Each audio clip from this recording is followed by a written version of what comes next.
If you like the story, you can support the author on Patreon. Link is in the description. Chapter 51, Revealing Talent Nonsense. I have witnessed your cruelty firsthand. Alicent's fervor blazed, her gaze piercing Rhaegar with disgust. Rhaegar's lips curled into a sneer. Had I truly intended harm, you would not have had the opportunity to intervene and cradle him in your arms like a nursing mother. Alicent instinctively glanced down at her chest, only to find her nightgown soaked. Tears and mucus stained Aegon's face, mingled with droplets of spilled emotion. Without a word, Rhaegar tossed her a cloak and averted his gaze. You cannot discipline your own son, leaving me, as his brother, with the responsibility. I trust my own eyes, Alicent retorted, her hatred for Rhaegar palpable as she wiped the dirt from Aegon's face. Tell me, Aegon, she pleaded, her voice filled with desperation, has he harmed you? Aegon sobbed uncontrollably, glancing anxiously at Rhaegar, too frightened to speak. Rhaegar raised an eyebrow in smug satisfaction. With clenched teeth and a racing heart, Alicent delivered a resounding slap across Aegon's cheek and snapped, "Snap out of it, Aegon. Tell me, has Rhaegar harmed you?" Her voice rose to a shrill pitch. Aegon flinched at the blow, his cheek reddening rapidly as he stammered through tears, "He struck me. And he burned me with fire." Rhaegar's brow furrowed slightly at the accusation, casting a scornful glance at the trembling boy. "Brat, you dare add fuel to the fire," he muttered under his breath. Alicent's anger erupted as she confronted Rhaegar. "Do you hear me? Aegon accused you of beating him, and I saw you burn him with that searing bracelet. What could he have done to provoke such cruelty from you?" Rhaegar stood speechless in the face of Alicent's accusations, unable to muster a response. Alicent's words poured out, fueled by righteous indignation. Reading Rhaegar's silence as indifference, Alicent's resentment flared, ready to unleash a torrent of rebuke. Before he could speak another word, the sound of hurried footsteps echoed from the corridor, interrupting the tense confrontation. Rhaegar's gaze lifted, settling on the arrival of Kingsguard Captain Harold escorting Viserys, and Rhaenyra, cloaked, following close behind. Despite his dizziness, Viserys forced himself to focus, his voice weak as he asked, "What is this commotion, disturbing the peace in the middle of the night?" At the sight of her husband's arrival, Alicent's tears flowed freely, her cries filled with anguish. "Look at Aegon. If I hadn't intervened, he would have been subjected to Rhaegar's torture." Not one to remain silent, Aegon joined his mother's lament with his own cries. A somber silence fell over the hut as all eyes turned to the distraught mother and son, locked in an embrace, tears mingling. Viserys, his expression tinged with suspicion, turned his gaze to Rhaegar, his voice ringing with authority. "Rhaegar, is it true what your mother says?" "She's not my mother, just a stepmother," Rhaegar retorted, his tone devoid of deference. The confrontation escalated, with Rhaegar vehemently denying Alicent's accusations. His biological mother had long since died in childbirth, leaving Alicent as his stepmother, a figure he viewed with disdain for coveting his sister's inheritance. "Enough. Regardless of her status as your stepmother, she fulfills the role of a mother in your life, and you will show her respect." Viserys admonished his eldest son for his insolence.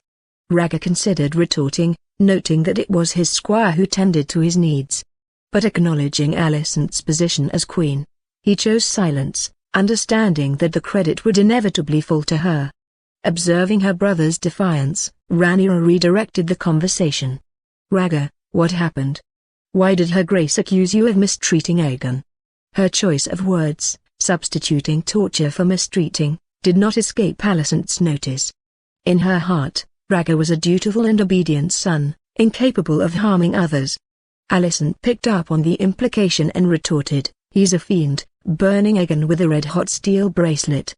Viserys, sensing the tension, noticed with astonishment the reddened steel bracelet in Rhaegar's hand. "Rhaegar, the bracelet in your possession." There was no mistaking it, the bracelet gave off an intense heat. Rhaegar's bold act of grasping the heated steel with his bare hands shocked his aging father to the core. It wasn't until Viserys pointed it out that the others realized the truth, including Alicent, who had confronted Rhaegar moments earlier and had just turned the corner. In the face of their stunned expressions, Rhaegar nonchalantly remarked, "After the burns healed, my tolerance for flames improved greatly. See? I told you he was a demon.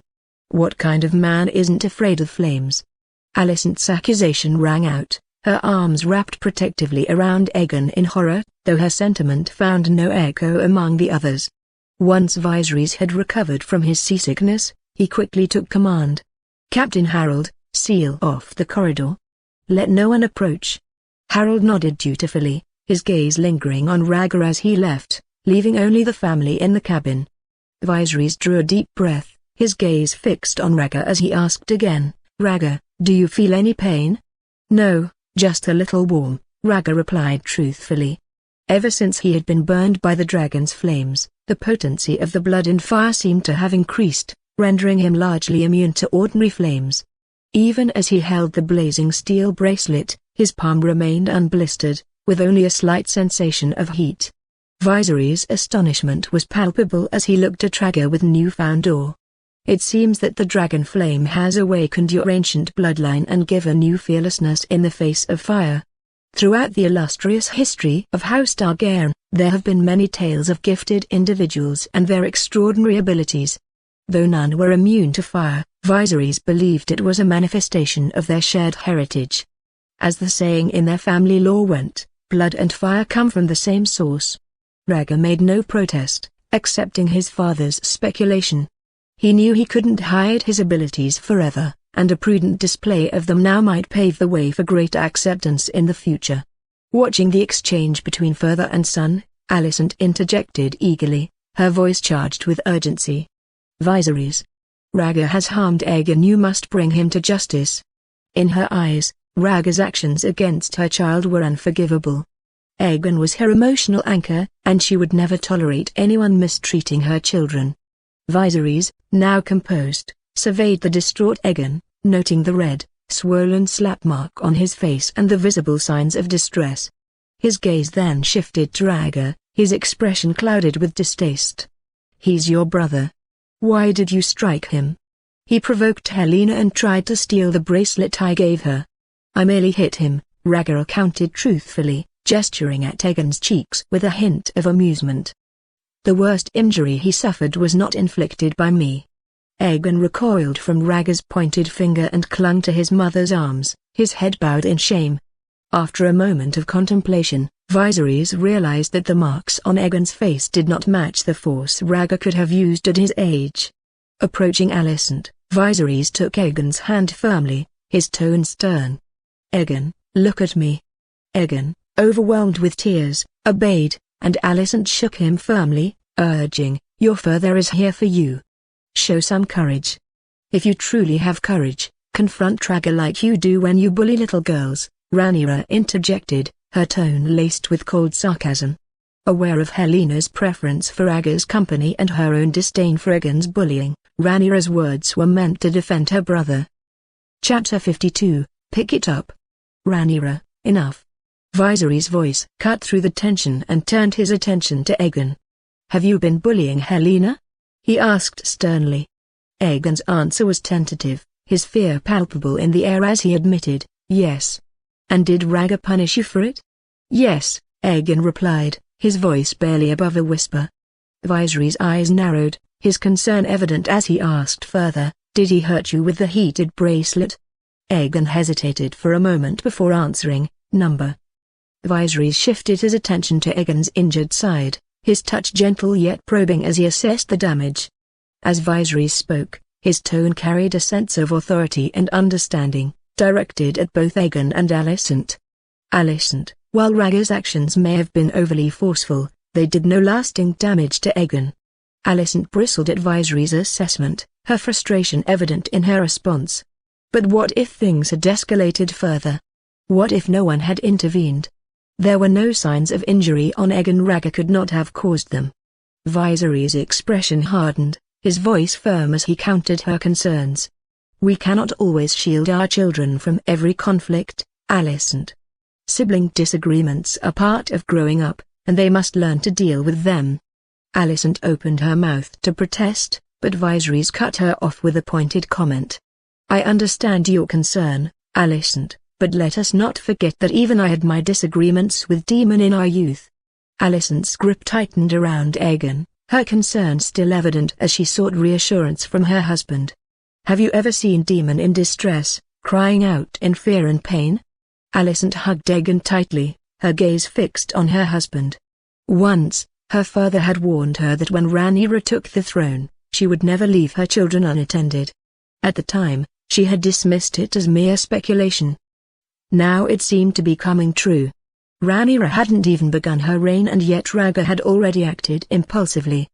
Viserys furrowed his brow in irritation and lifted Alicent from the floor, trying to quell her temper as he gently intervened. That's enough for tonight, dear. Rhaegar must apologize to Aegon and assure him there will be no further threats, Alicent insisted, seizing the opportunity to seek justice for her child. After a brief moment of reflection, Viserys turned his gaze to Rhaegar and Rhaenyra. With a sigh, he conceded, both children are to blame, they should apologize to each other. Aegon started the fight by bullying his sister, he should apologize first. Alicent asserted, her attention shifting to Aegon in her arms. Aegon's face bore the marks of his ordeal, and he timidly stole a glance at Rhaegar, finally summoning the courage to speak. I'm sorry, big brother. All right, Rhaegar, it's your turn, Viserys urged, signaling for Rhaegar's cooperation. Rhaegar's once hollow eyes suddenly brightened with a smile as he accepted the apology. I accept your apology and I apologize for my aggressive behavior. I shouldn't have frightened you like that. He didn't want to embarrass his father any further and saw no harm in complying with Alicent's wishes. Viserys offered Alicent a forced smile and suggested, it's getting late, let the children return to their rooms. Alicent nodded, content that justice had been served, while Aegon, still reeling from the encounter, remained silent. As they headed for the door, Rhaegar's sudden action took everyone by surprise. Aegon, don't you like the bracelet? Take it, Rhaegar said, his voice devoid of emotion as he dropped the heated steel bracelet to the ground in front of Aegon. Aegon recoiled in fear, retreating into Alicent's embrace. Viserys, furious, demanded, Rhaegar, enough. But Rhaegar remained indifferent, insisting, I know it's over, but Aegon wants the bracelet. I promised it to him. With a firm stare, Rhaegar ordered, pick it up and take it. No. I can't, Aegon protested, shaking his head vigorously and backing away from Rhaegar. It's yours. You must take it. Rhaegar's tone turned dicey, his patience wearing thin. I don't want it, ever, Aegon pleaded, his voice shaking. Undeterred by Aegon's fear, Rhaegar's voice grew colder. Pick it up, I'll let you. No, I don't want it, Aegon insisted, shrinking back into Alicent's arms, eyes wide with fear. Rhaegar stood firm, his voice unyielding, you must. I won't ask again. As Aegon trembled with fear, Alicent's expression crumbled, her gaze turned to Viserys, silently pleading for intervention. Her tear-filled eyes seemed to plead, you see? Even your favorite son would persecute Aegon before you. As the situation escalated, Rhaenyra stepped in, soaking a handkerchief in water and wrapping it around the bracelet before handing it to Aegon. Then, with concern etched on her face, she approached Rhaegar. Stop this, Rhaegar. Seeing his sister's concern, Rhaegar relented, his icy demeanor thawing as he teased, it's an easy task. How could Aegon struggle with it? With the tension eased by the siblings' exchange, the atmosphere in the room relaxed slightly. But beneath the surface, it was clear that the family's balance had been upset. Viserys gave Rhaegar a complex look before leaving the room alone. Alicent snatched the damp cloth from Aegon's hand, tears welling in her eyes as she left, her voice choked with emotion. Remember your promise. I'll keep Aegon away from you. Rhaegar watched her leave, his eyes widening with realization. Alicent had preconceived notions about him, and no amount of explanation would change her mind. With nothing more to say, Rhaegar remained silent. After the others had left, only Rhaegar and Rhaenyra remained in the cabin. Rhaenyra closed the door behind them and leaned against it with her arms crossed over her chest, sighing, what got into you to cause such a scene? I just wanted to scare Aegon, Rhaegar replied helplessly. It's not that simple in Alicent's eyes, Rhaenyra observed. But what could I do? She bumped into me and immediately accused me of plotting against Aegon, Rhaegar lamented. Seeing her brother's tired expression, Rhaenyra's heart softened and she moved closer to embrace him. Stroking his silver hair, she comforted him, "In the future, mind your own business. Alicent is very protective of her children." "So are we less because we lack a mother?" Rhaegar asked bitterly. "You know I didn't mean that," Rhaenyra reassured him. "It doesn't matter. A cub without the protection of a lioness must learn to grow sharp teeth and claws quickly," Rhaegar remarked, falling back onto the bed in frustration.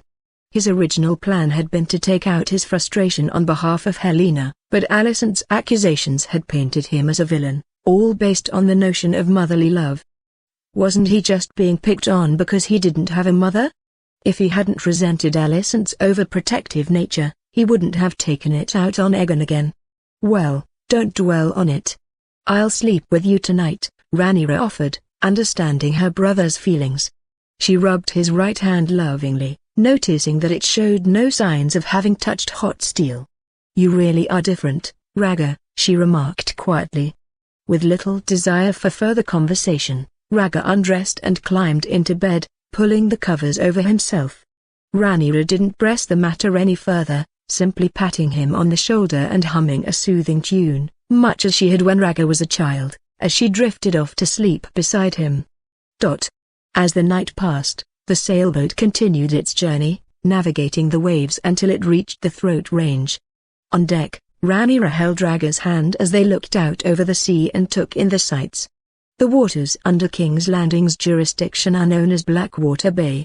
After sailing for a day and a night, we are now approaching the Gullet area, Rhaenyra explained. "Do you know the significance of the Gullet?" Rhaenyra inquired. Stepping out on deck to feel the wind, Rhaegar replied, "The Gullet serves as both the entrance and exit to Blackwater Bay, making it as vital to it as a throat in the body." Indeed, Rhaenyra confirmed, the Gullet is protected by 3 strongholds, Dragonstone, Driftmark, and Sharp Point. Together they form a formidable line of sea defense, capable of withstanding even the strongest of foes. Pointing to a massive island in the distance, Rhaenyra continued, "The island you see over there is Driftmark, the ancestral domain of Lord Sea Serpent Corlys." Chapter 53, Dragonstone Island, the House of Velaryon. Rhaegar's interest piqued at the mention. Rhaenyra chuckled, "Indeed, they are renowned for their mastery of long-distance navigation and have been steadfast allies of our house for generations. I have heard tales of Lord Sea Serpent's formidable character, which often caused our father no small amount of frustration." Rhaegar's curiosity deepened. "It is true that there have been tensions in the past, stemming from disputes over inheritance. Our journey serves in part to heal those rifts and strengthen our bonds with House Velaryon." Rhaenyra's revelation hinted at hidden complexities that further intrigued Rhaegar. "Why would we seek reconciliation with a house of lesser stature than our own?" Rhaegar asked, his brow furrowed in thought. "That is a matter for the king to weigh," Rhaenyra replied, a hint of frustration in her tone as she playfully tweaked her brother's nose. As heir to the throne with limited powers, she could only speculate on her father's motives. Rhaegar pondered for a moment. The Velaryons are also said to have the ability to ride dragons, which brings its own dangers. Rhaenyra's expression faltered at his words, her dismay evident. "This is mainly due to Aunt Rhaenyra's influence." The sun hung high in the sky as the sailboat anchored in the waters under the jurisdiction of Dragonstone Island. With a sense of relief, Viserys stepped onto the soft sand and savored the firmness beneath his feet. "Your Grace, the castle has prepared sumptuous delicacies and fine wine," Robert, the acting Lord of Dragonstone Island, announced, leading his servants in a respectful greeting. Viserys' smile widened at the mention of the banquet. "Excellent, this is exactly what I had in mind." Approaching his wife and children, Viserys sought to mend the previous night's discord with words and smiles. Alicent followed him to the right, accompanied by her children, while Rhaegar and his sister walked to the left, both sides clearly separated. Observing the scene, the acting city lord of Dragonstone Island took the opportunity to intervene. "The young prince and princess are setting foot on the island for the first time. Would you like me to give them an introduction?" he offered. Without even looking at him, Rhaegar spoke up.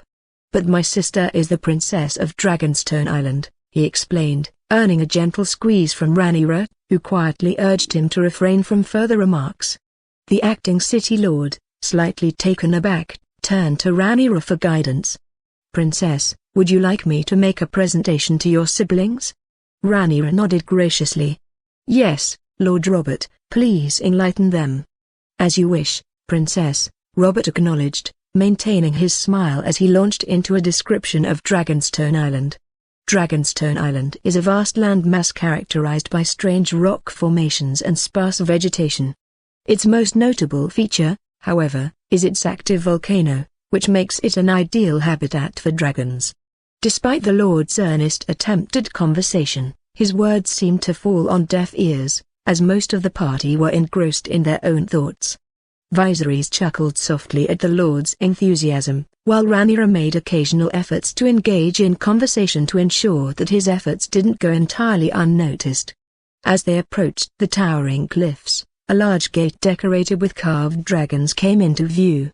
Robert stopped speaking and called to the towers flanking the gate. The massive black gates slowly creaked open, revealing a winding staircase that seemed to go on forever, leading to a colossal castle perched atop the high mountain. Built entirely of black stone, the castle was meticulously designed to resemble a mighty dragon. Rows of upright guards stood behind the city gate, greeting Viserys with a resounding chorus as the gate swung open.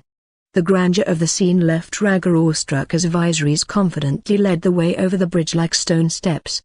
Robert resumed his enthusiastic commentary. The castle on the island of Dragonstone dates back to ancient Valyrian times and served as a strategic stronghold on the Westerosi mainland, he explained animatedly. Built of the durable black stone characteristic of Valyrian architecture, the castle's construction remains a marvel of ancient engineering. From a distance, it resembles a magnificent dragon perched atop the mountain, surveying the lands of Westeros. Robert continued, his excitement palpable. This time Rhaegar listened intently, captivated by the description of the dragon-shaped castle and the awe-inspiring staircase beneath his feet. After a long walk, they finally entered the castle. The inner hall exuded an air of grandeur, decorated in a palette of black and red that reflected the aesthetic of the Targaryen house. Rhaegar took a moment to wash his hands before formally taking his place at the table, ready to partake in the sumptuous feast that lay before him. As the meal drew to a close, Viserys contentedly rubbed his stomach and took a sip of fine wine before inquiring, "Robert, how has Dragonstone Island fared lately?" Robert replied, "Your Majesty, 2 days ago, the volcano on the island erupted, causing Vermithor and Silverwing to become agitated. Fortunately, they returned to their nest without harming anyone." Viserys nodded in relief. "That is fortunate. Tomorrow we will prepare my 2 sons to begin their dragon bonding." Robert's next words, however, brought a shadow of concern. "Your Majesty, due to the recent disturbance, the young dragons that were previously under guard have gone into hiding. Efforts are still underway to locate them." Viserys' expression instantly darkened, his wine glass lowered as he turned a stern gaze on Robert. "The young dragons are missing? What of the island's dragon keepers and dragon guards?" Robert bowed his head in remorse. "My deepest apologies, Your Majesty. The young dragons were typically docile, and our vigilance waned." Recognizing Robert's responsibility, Viserys' anger softened slightly. "Find the young dragons with the utmost urgency. The prince's bond with them cannot be delayed." Robert bowed repeatedly, his determination evident as he hurried to organize the search. With only the family left at the table, Rhaenyra expressed her surprise. "It is unexpected that Vermithor and Silverwing have emerged after years of dormancy." Viserys reassured her, "It's not unusual. Volcanic eruptions are natural phenomena, and dragons have an instinct to avoid danger." Thoughts of his own formidable dragon, Balerion, crossed Viserys' mind. Once he had ridden a massive dragon through the skies of King's Landing, but those days were long gone. With a chuckle, Viserys pushed back his chair. "I have indulged enough. Now it is time for your king and further to retire for a well-deserved rest." As Viserys left, the table fell silent for a moment, each member of the family finishing their meal before going their separate ways. It was early in the day, and Rhaegar persistently urged Rhaenyra to give him a tour of Dragonstone Island. Despite her initial reluctance, Rhaenyra finally agreed to his request. They began their exploration by walking around the castle, marveling at the grand structures of the ancient Valyrian era. Rhaegar was particularly impressed by the castle's dragon-shaped design and the towering spires that resembled the mythical creature, its head overlooking the island from all directions. As the afternoon approached, Rhaenyra, unable to resist Rhaegar's insistence, took him for a walk along the beach. As they gazed at the towering cliffs and the vast expanse of the sea, Rhaegar's spirits lifted as he reveled in the freedom of nature. Compared to the confines of the Red Keep, the natural beauty of Dragonstone Island was a refreshing change for him. Rhaenyra couldn't help but chuckle as she watched her brother's happiness. "You poor thing, you've hardly had a chance to venture outside since you were young." It dawned on Rhaegar that Dragonstone Island was merely the threshold of the Targaryen family's domain, not truly venturing beyond the confines of the king's domain into the vastness of the Seven Kingdoms. "Sister, come quickly. There's a deep, dark cave over here," Rhaegar called excitedly, beckoning Rhaenyra to join him. Chapter 54, Dragonlance. Rhaenyra's heart raced as she stepped onto the soft sand, shaking the water from her soaked boots. In the distance, she heard Rhaegar's call, but when she looked up, he was gone. Panicking, she cried, "Where are you?" "I'm coming for you." "I'm over here." "I'll check first." Rhaegar's voice echoed faintly. Rhaenyra sprinted in the direction of his voice, the moss-covered cliffs stretching endlessly and dotted with numerous caves at their base. Scanning the cliffs frantically, Rhaenyra muttered in disbelief, unable to discern which cave Rhaegar had entered. "Stop hiding, Rhaegar. Come out and stop playing games with your sister." Rhaenyra's voice echoed through the cliffs, her frustration growing. But despite her calls, there was no response from Rhaegar. Now gripped by fear, Rhaenyra searched every cave, finding nothing but bat droppings and remnants of the tide's retreat. Rhaegar was nowhere to be found. With her pulse pounding in her ears, Rhaenyra realized that Rhaegar's disappearance was no joke. He had actually ventured into one of the caves. Seven hells. Who knows how deep this cave goes or what dangers lurk within, Rhaenyra cursed under her breath, her mind racing with worry. With determination in her steps, she turned and sprinted back, intent on summoning the guards to aid in the search. In the castle, Viserys lay fast asleep in his chamber. The years had taken their toll on him, his once vigorous frame now showing signs of aging, his energy waning with each passing day. Once, in days long past, before Rhaegar's birth, he would have embraced his wife in the warmth of their bed, finding comfort in her presence before drifting off to sleep. But now Alicent entered his chamber, her expression contorted in disgust as she caught a whiff of the lingering scent of alcohol that clung to him. With a disapproving frown, she quietly slipped away to seek refuge in another room. Years of marriage and refinement had not dulled her sensitivity to such smells, and she craved the freshness of a room untouched by the scent of liquor. Finding solace in the quiet solitude of the adjoining chamber, Alicent settled into a plush armchair, intending to steal a moment of respite from the chaos of the day. However, her rest was short-lived. A series of knocks jolted her from her half-conscious state, causing her to glance at the door, expecting to find a maid seeking her attention. But there was no one there, and no voice calling to her. Knock, knock. Alicent's brow furrowed in confusion as she searched for the source of the sound, her senses on high alert. To her astonishment, the knocking seemed to be coming from the very walls of the chamber. More specifically, from within the walls themselves. Alicent's heart quickened with a surge of panic, her mind racing as she struggled for a course of action. Then, as if in a nightmare, the bedroom wall began to shift, slowly rotating to reveal a hidden passageway. Alicent recoiled in shock, her hand shaking as she reached for a nearby knife, her instincts screaming at her to defend herself. As the wall swung halfway open, revealing the darkness beyond, Alicent's mind raced with fear and uncertainty. Never in her wildest dreams had she imagined that a simple room could hide such a secret passage. With bated breath, she peered into the yawning void of the secret passage, her nerves on edge as she awaited whatever lay on the other side. Who "Who goes there?" she called out, her voice shaking with fear. Knock, knock. Two more insistent knocks echoed from the hidden passageway, accompanied by a cool breeze that swept through the room. And then, suddenly, a figure cloaked in black emerged from the darkness. A rustle came from the dimly lit crypt. Rattling, the clash of flint and a torch burst into flame. The firelight flooded the crypt, casting a crimson glow on Rhaegar's face. Rhaegar's not following. "Should I turn back?" Rhaegar murmured in a hushed tone as he returned the flint to his spatial bracelet. Since acquiring this treasure, he had been secretly stockpiling supplies for emergencies. Looking around, Rhaegar realized that he was standing in a tunnel, surrounded by remnants of mining activity, evidence of previous visitors. "Since I'm already here, let's keep going," Rhaegar reassured himself, his heartbeat slowly slowing as he stretched the torch into the darkness ahead. The cave stretched before him, its air crisp and inviting, urging Rhaegar to press on in search of the young dragon. His heart yearned to reunite with the fledgling dragon, unsure if it might be lurking within these depths, waiting to be discovered. As he traveled deeper into the cave, the passage narrowed, its walls bearing the scars of numerous cuts and excavations. A dark crystal protruded from the stone, its surface seeming to absorb the flickering firelight. "Is that dragonlass?"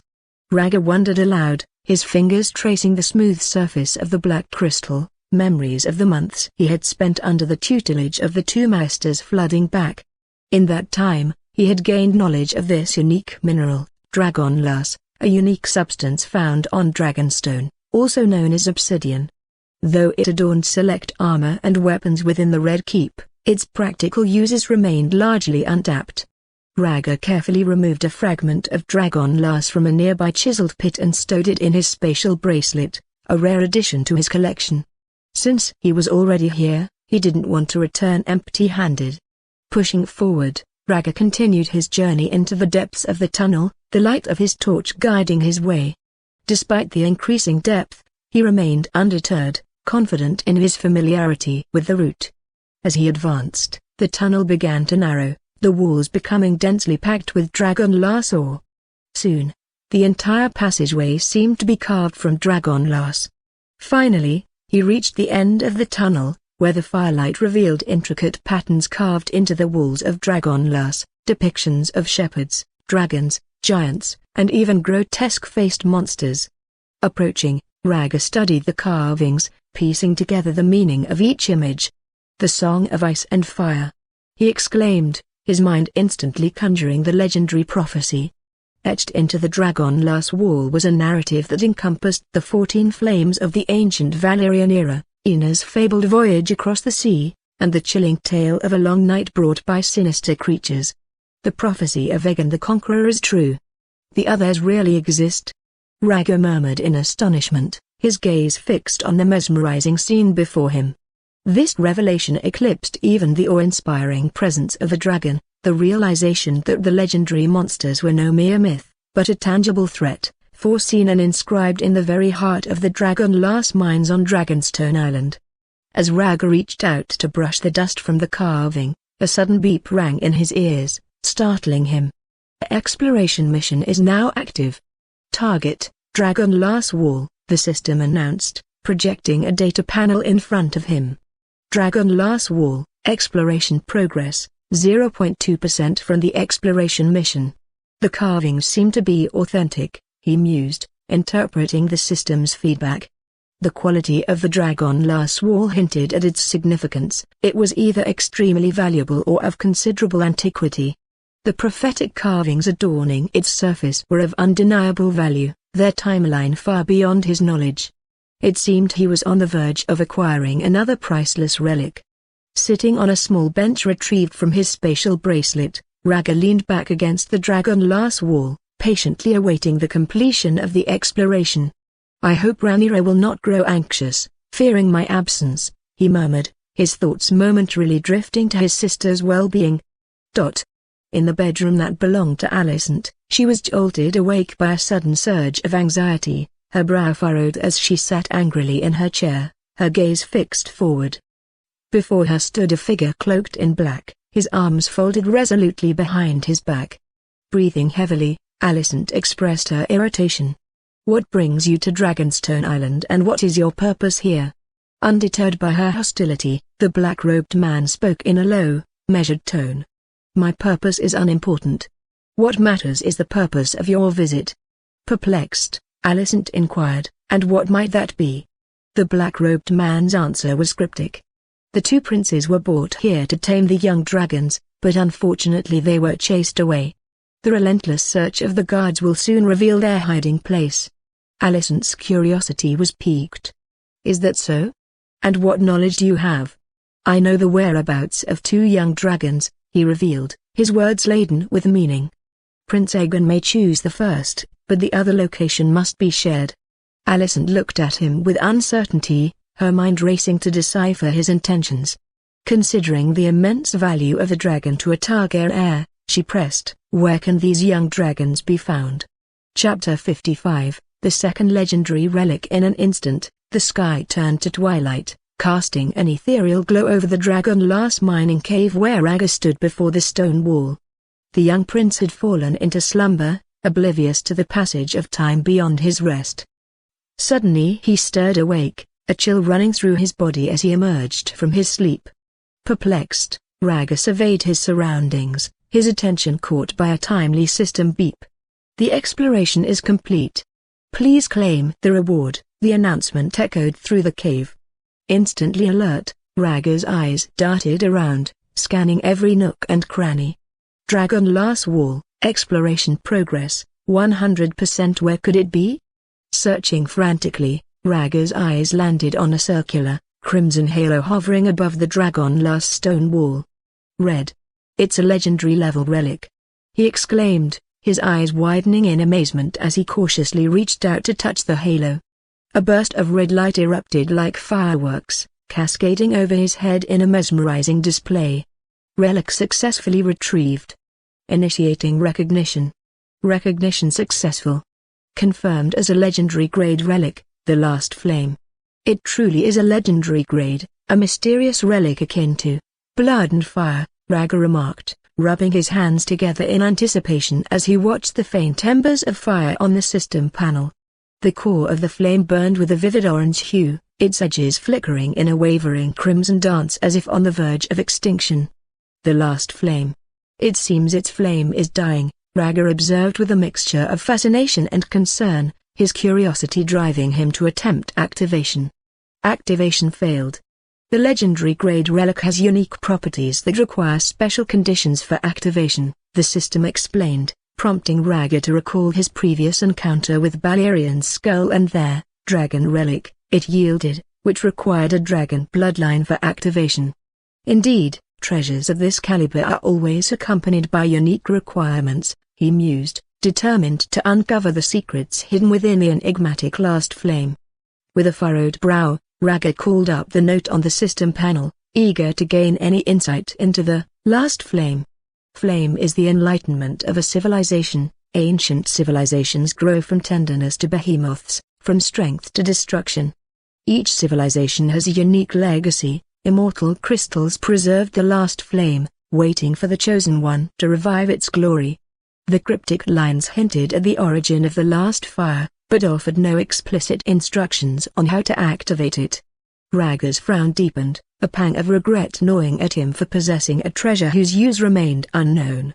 "If it's the Last Flame, it must be connected to fire and magic," he mused aloud, his thoughts racing.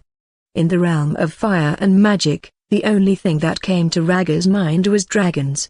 The dragon's legacy required a dragon bloodline. Could the Last Flame require a dragon's flame? He speculated, his mind consumed by a whirlwind of conjecture. As evening fell, the interior of the cave grew colder, Rhaegar's breath crystallizing into white mist, a stark contrast to the flickering flames of the torch. "Oh no, it must be getting late," he muttered to himself, noticing the passage of time. With the relics of his exploration secured, Rhaegar's current adventure had come to an end, though he braced himself for the repercussions of his unauthorized excursion. Navigating the familiar path back, his mind raced with strategies to escape punishment. Outside, the moon cast a silvery glow over the landscape, while the sound of waves crashing against the shore failed to deter the vigilant guards from their search. Emerging from the narrow cave, Rhaegar spotted a torch bobbing in the distance, accompanied by a chorus of voices calling his name. "I'm here!" he shouted, raising the torch to signal his presence to the approaching guards. "Your Highness, quick, someone come!" one of the guards exclaimed urgently. The beach soon buzzed with activity as Rhaegar was surrounded by a crowd of figures, including Viserys and Rhaenyra.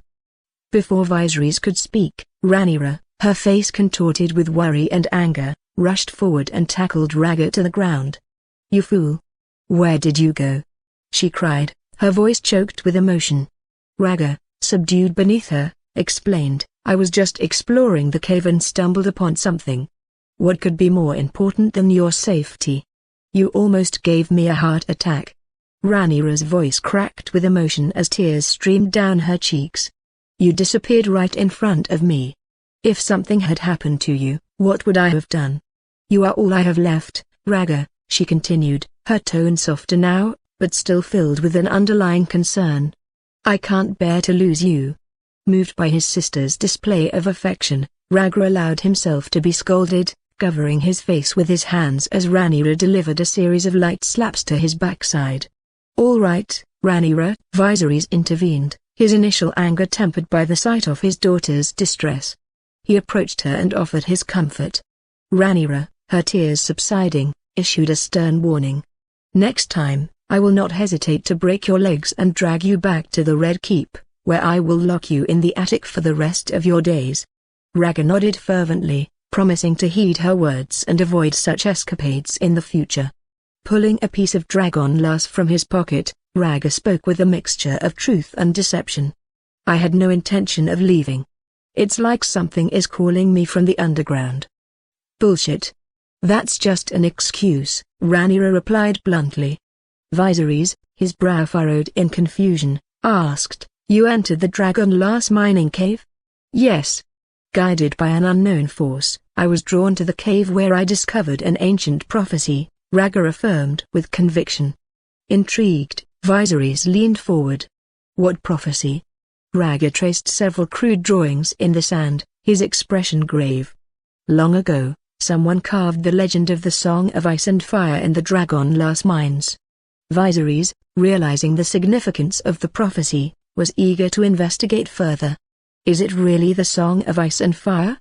And which mine?" Viserys was moved by his eldest son's solemn words, recognizing the weight they carried.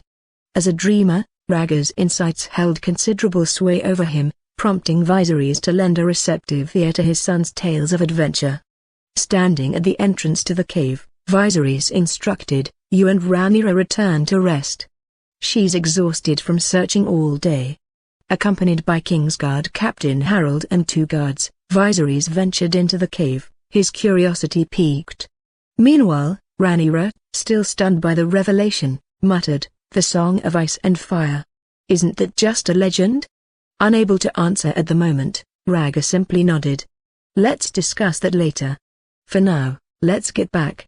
"Then let's go back," Rhaenyra murmured, averting her gaze but holding onto his hand tightly. As they made their way back, Rhaenyra clung to his hand, her exhaustion palpable.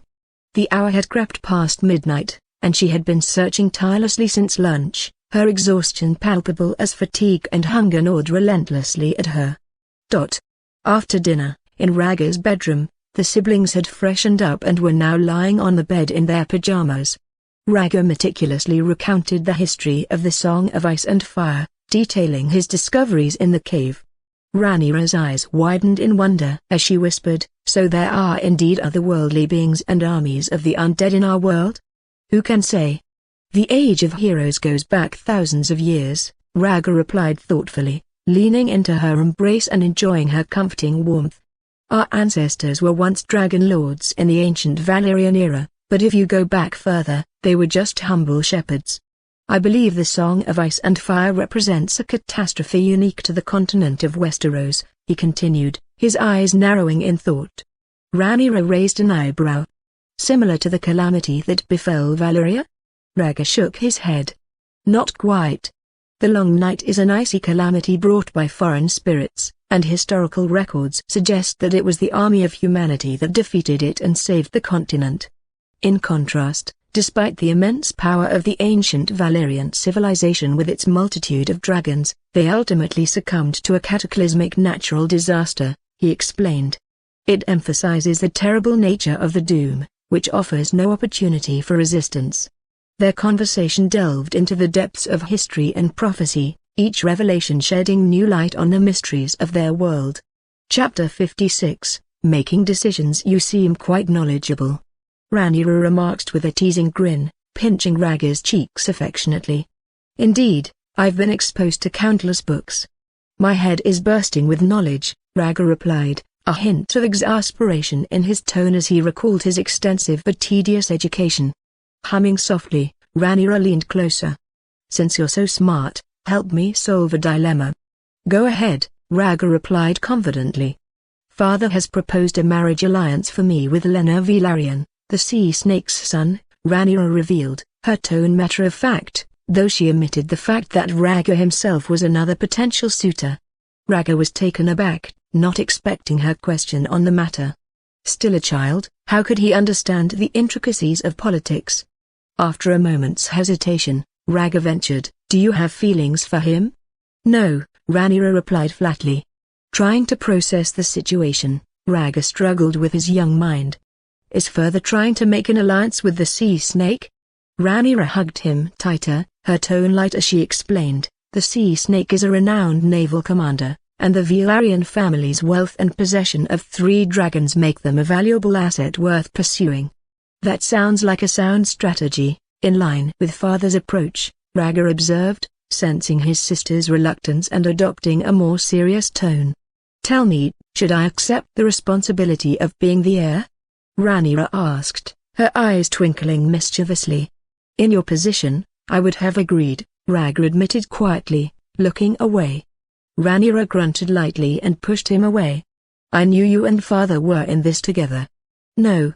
I am not, Rhaegar protested anxiously. But as heir, you may have to face challenges until a better solution is found. Am I the problem? Rhaegar asked, her displeasure obvious. No, it's the sea snake, Rhaegar exclaimed as the realization dawned on him. Rhaegar choked on his words and rubbed her forehead, remembering, ever since Aunt Tranys missed out on the throne, the sea snake has held a grudge. His reputation as a troublemaker is well known. We may not be able to eliminate the trouble, but we can neutralize the source, Rhaegar asserted firmly. Rhaegar, I must warn you against such dangerous ideas, Rhaegar interjected sternly, taken aback by his suggestion. Shaking his head, Rhaegar clarified, I am not suggesting that we eliminate the sea snake. With so many members of the Velaryon family, removing one sea snake, Corlys, wouldn't make much difference. There are many more sea lions and seals. He's driven by a lust for power, and we can use that to break down his defenses, Rhaegar explained with a serious look on his face. Perplexed, Rhaegar asked, what would you do if you were in my position? In the Velaryon family, nothing is as formidable as their sea fleet and the 3 dragons. The recent Battle of the Stepstones inflicted considerable damage on the sea snake's fleet, so they'll be vulnerable for some time, Rhaegar strategized. Our focus should be on their dragons, he continued, his brow furrowed in thought. Aunt Rhaenys, as a Targaryen princess, is unlikely to be a threat to us. Her 2 children, especially her eldest daughter Lena, who has successfully tamed Rhaegar, are of concern. I've heard rumors that she is already betrothed and will soon marry into another house. And her brother Lena, whose dragon sea smoke has proven its strength in battle, are formidable opponents. Encouraged, Rhaegar's eyes sparkled with anticipation. What is your plan? We need to establish clear rules to break up their trio of dragons, Rhaegar suggested. One option is to create a royal dragon rider regiment to bring back and regulate dragon riders outside the Targaryen family name. But won't that be too obvious, considering that the sea snake's children are the only non-Targaryen dragon riders? Rhaegar asked skeptically. Convincing them to join voluntarily is unlikely. We may have to resort to coercion, Rhaegar admitted with a determined nod. Rhaegar pondered for a moment, feeling a sense of helplessness in the absence of sufficient deterrence. If only Father had a full-grown dragon, we wouldn't be in such a passive position. Don't be naive. Father's interest in dragons has waned considerably since Balerian's death, Rhaegar reassured him, gently smoothing his furrowed brow. You're already quite perceptive. You'll make a fine politician when you grow up. Disappointed, Rhaegar said, I wanted to help you. You will, when you're older, Rhaegar assured him, her tired voice softening as she planted a kiss on his forehead. It's not too late. Suddenly, Rhaegar's expression became serious. I do not wish to tame another young dragon. If I can't hatch one myself, I might as well try to tame an adult dragon. Surprised by his sudden declaration, Rhaegar asked, what has caused this change of heart? I may not be able to help you now, but harnessing the power of an adult dragon could be an invaluable aid, Rhaegar explained, rising from the bed to pull on his shoes. I will find Lord Robert. He knows of Vermithor and Silverwing's nest. Do not be foolish. Haven't you learned enough from Dreamfy's lessons? Rhaegar warned, grabbing his arm. Adult dragons are dangerous.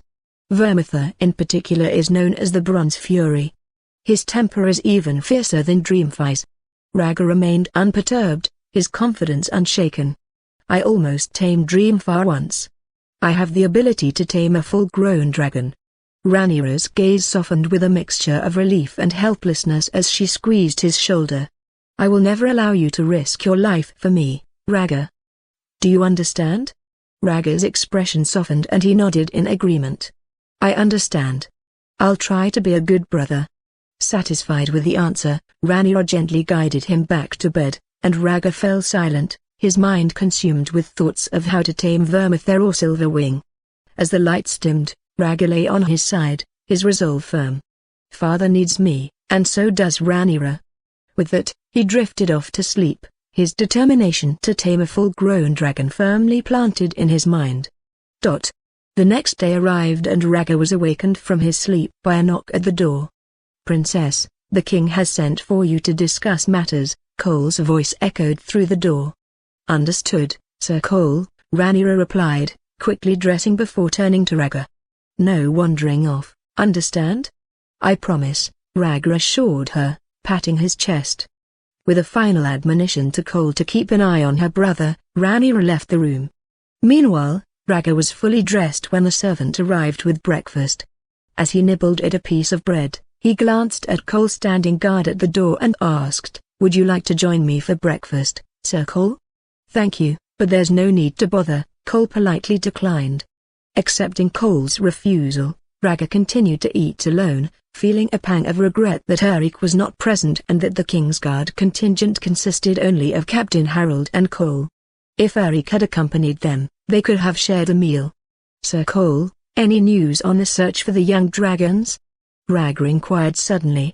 Chapter 57, Spying on Each Other. Not yet. I hear Queen Alice has sent more men, Cole replied honestly. Is Lord Robert involved in the search as well? Rhaegar asked casually.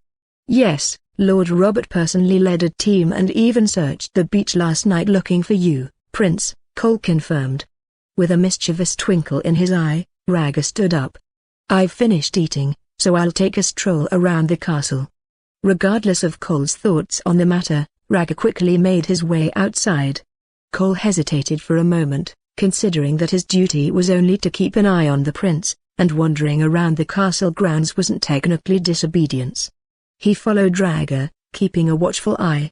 What do you think my sister and father will be discussing? Rhaegar inquired as they walked. The king and princess are probably discussing important matters, as usual, Cole replied modestly. I wonder if my sister trusts you that much? Rhaegar prodded. Cole hesitated under further questioning and slowly replied, their recent conversations have revolved primarily around the princess's possible marriage. I am privy to little else. Are you familiar with Lena? Rhaegar pressed on. The eldest son of Lord Corlys Velaryon, the sea snake? Cole confirmed. It seems you know him, Rhaegar remarked. When Lord Corlys served as master of the ships, the princess occasionally interacted with his children, and I had the opportunity to meet them, Cole explained. Rhaegar turned to Cole with a serious expression on his face. What is your honest opinion of Lena? Cole kept his composure and gave an objective assessment. Sir Leonard is handsome, amiable, and a skilled knight. Does he have any faults? Rhaegar persisted. Given Rhaenyra's penchant for handsome, gentle men, there seemed little doubt that if Leonard truly embodied Cole's glowing portrayal, it would be a match made in heaven. Cole maintained a stoic silence, refraining from comment, and Rhaegar understood the unspoken sentiment.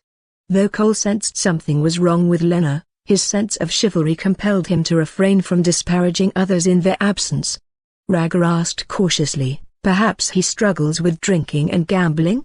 Sir Leonard enjoys drinking but abstains from gambling, Cole affirmed with assurance. Rhaegar then inquired, was he involved with prostitutes and had a tumultuous personal life? Cole hesitated before answering, Sir Leonard never frequented brothels. And his private life? Rhaegar pressed. At times I have heard whispers that Sir Leonard kept his distance from women, but there was no scandal to speak of in that regard, Cole replied cautiously. Rhaegar frowned. You don't refute his chaotic personal life, yet you claim he keeps his distance from women. That's contradictory. Cole remained impassive and avoided eye contact. Rhaegar, unable to get a clear answer, continued to ponder the implications. Then a realization struck him. He prefers men? Rhaegar's surprise was obvious as he looked at Cole. Cole looked away, neither confirming nor denying. Rhaegar was able to decipher Cole's reaction. Father plans to marry Rhaenyra to a man whose sexual orientation deviates from the norm. Isn't he concerned about the potential discord after the wedding? Rhaegar pondered silently. The Targaryens were no strangers to intrigue.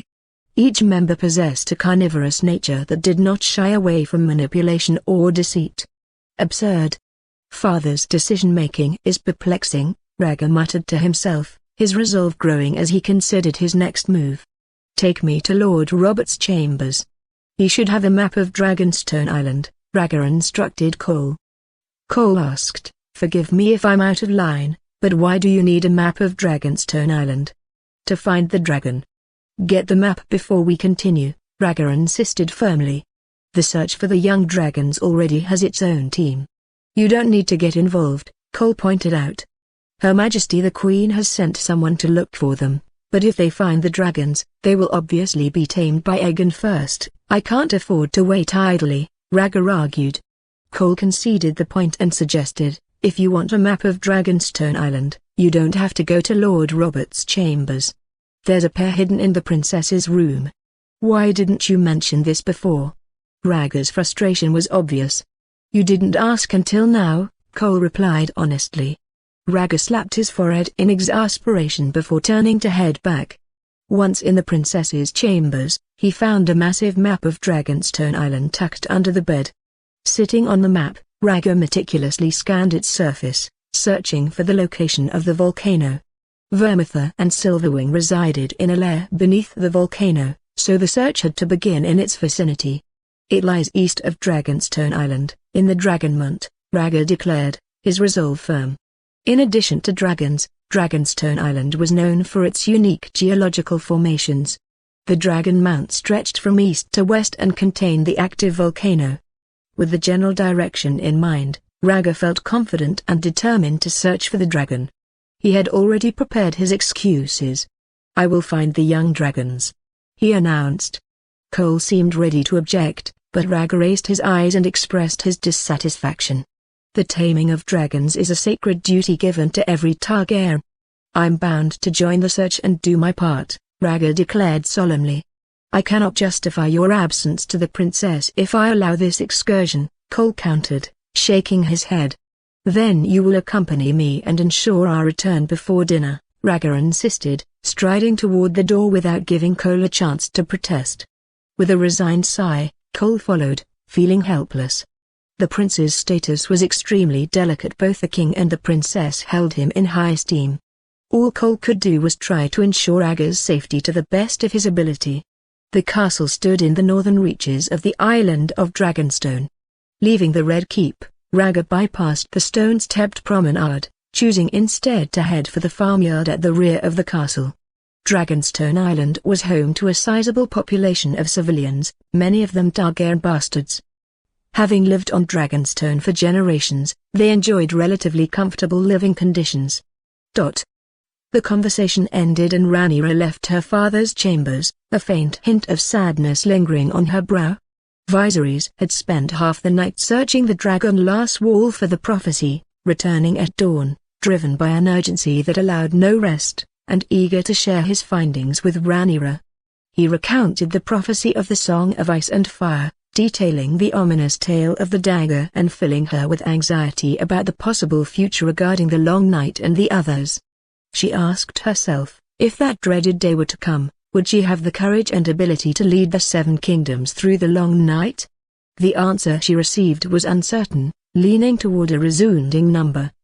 It's fortunate the Long Night hasn't plagued us for millennia, and the prophesied prince named certainly won't be the type to cower in fear, Rhaegar reassured herself, her thoughts turning to Alicent's son, Aegon, which rekindled her resolve and confidence. On her way back, Rhaegar heard Alicent's voice calling to her. Rhaegar, may we speak? Alicent's tone carried a hint of sincerity. Rhaegar turned her head, brushing off the invitation. What could we possibly have to talk about? It's not time for afternoon tea yet. Please, I'm truly sorry for my earlier suspicions, and I would like to have a sincere conversation, Alicent implored, her expression sincere and hopeful.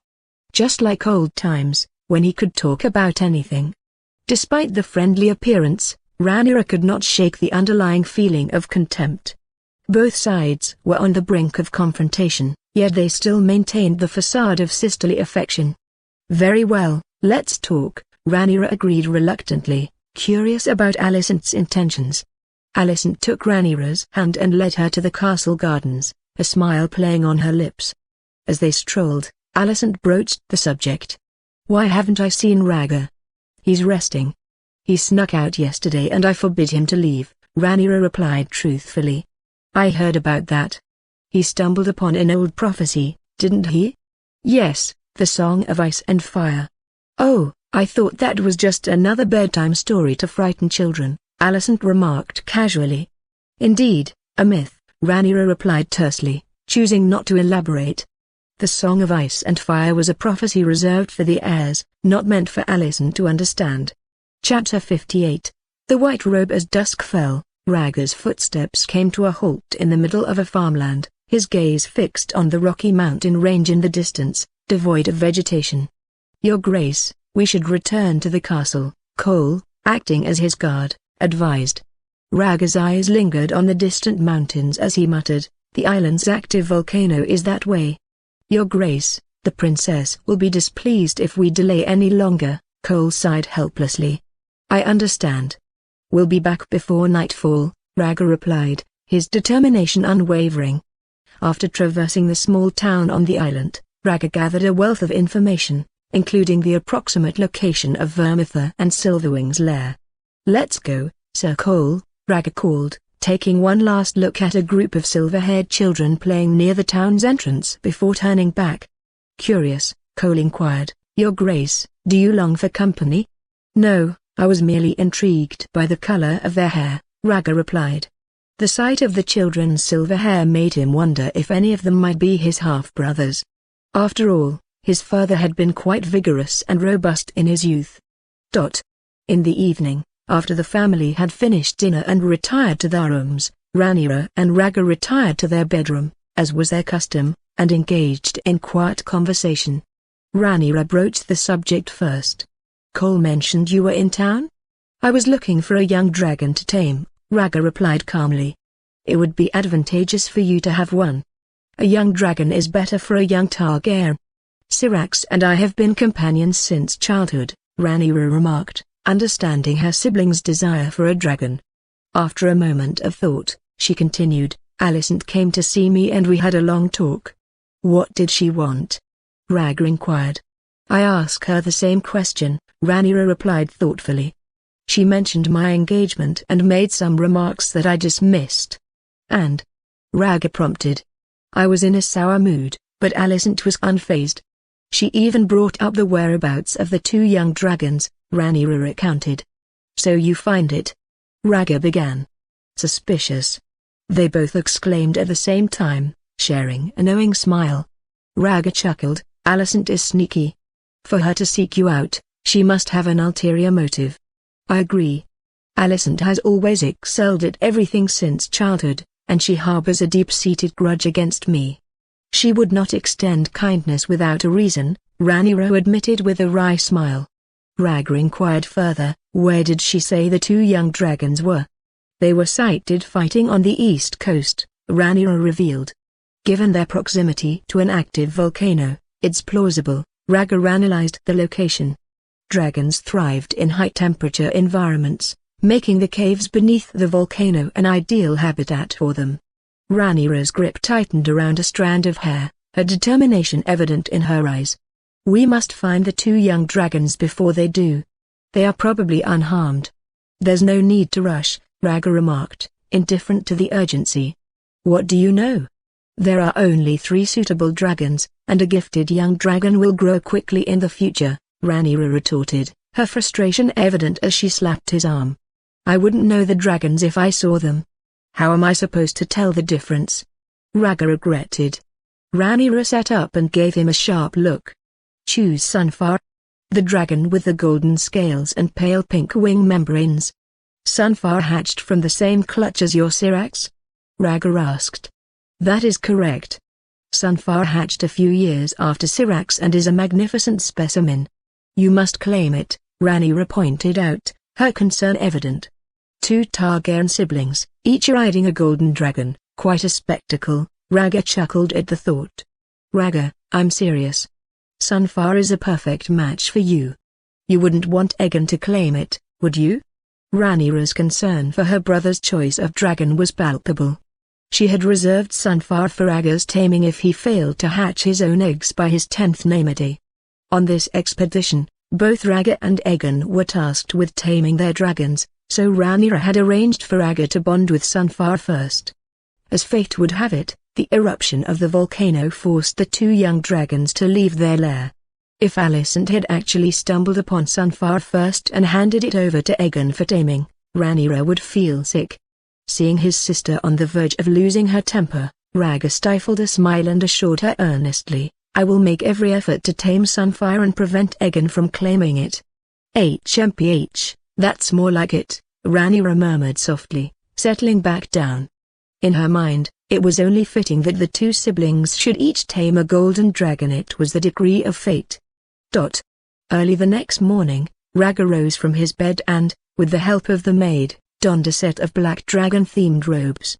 Running his fingers over the dragon scale shoulder pads, Rhaegar sighed, must I really dress like this? Rhaegar, lying lazily on the bed, replied breathlessly, the material of the dragon costume is exceptionally durable and breathable, perfect for extended activities. I'll wear whatever you want as long as you agree to my participation in the dragon search, Rhaegar asserted. He had spent the previous night trying to persuade Rhaegar to allow him to join the search party, and had finally received her approval. Before he could leave, Rhaegar called to him, I do not feel well. Cole will accompany you, and another team of dragon keepers will be dispatched to follow. Don't worry.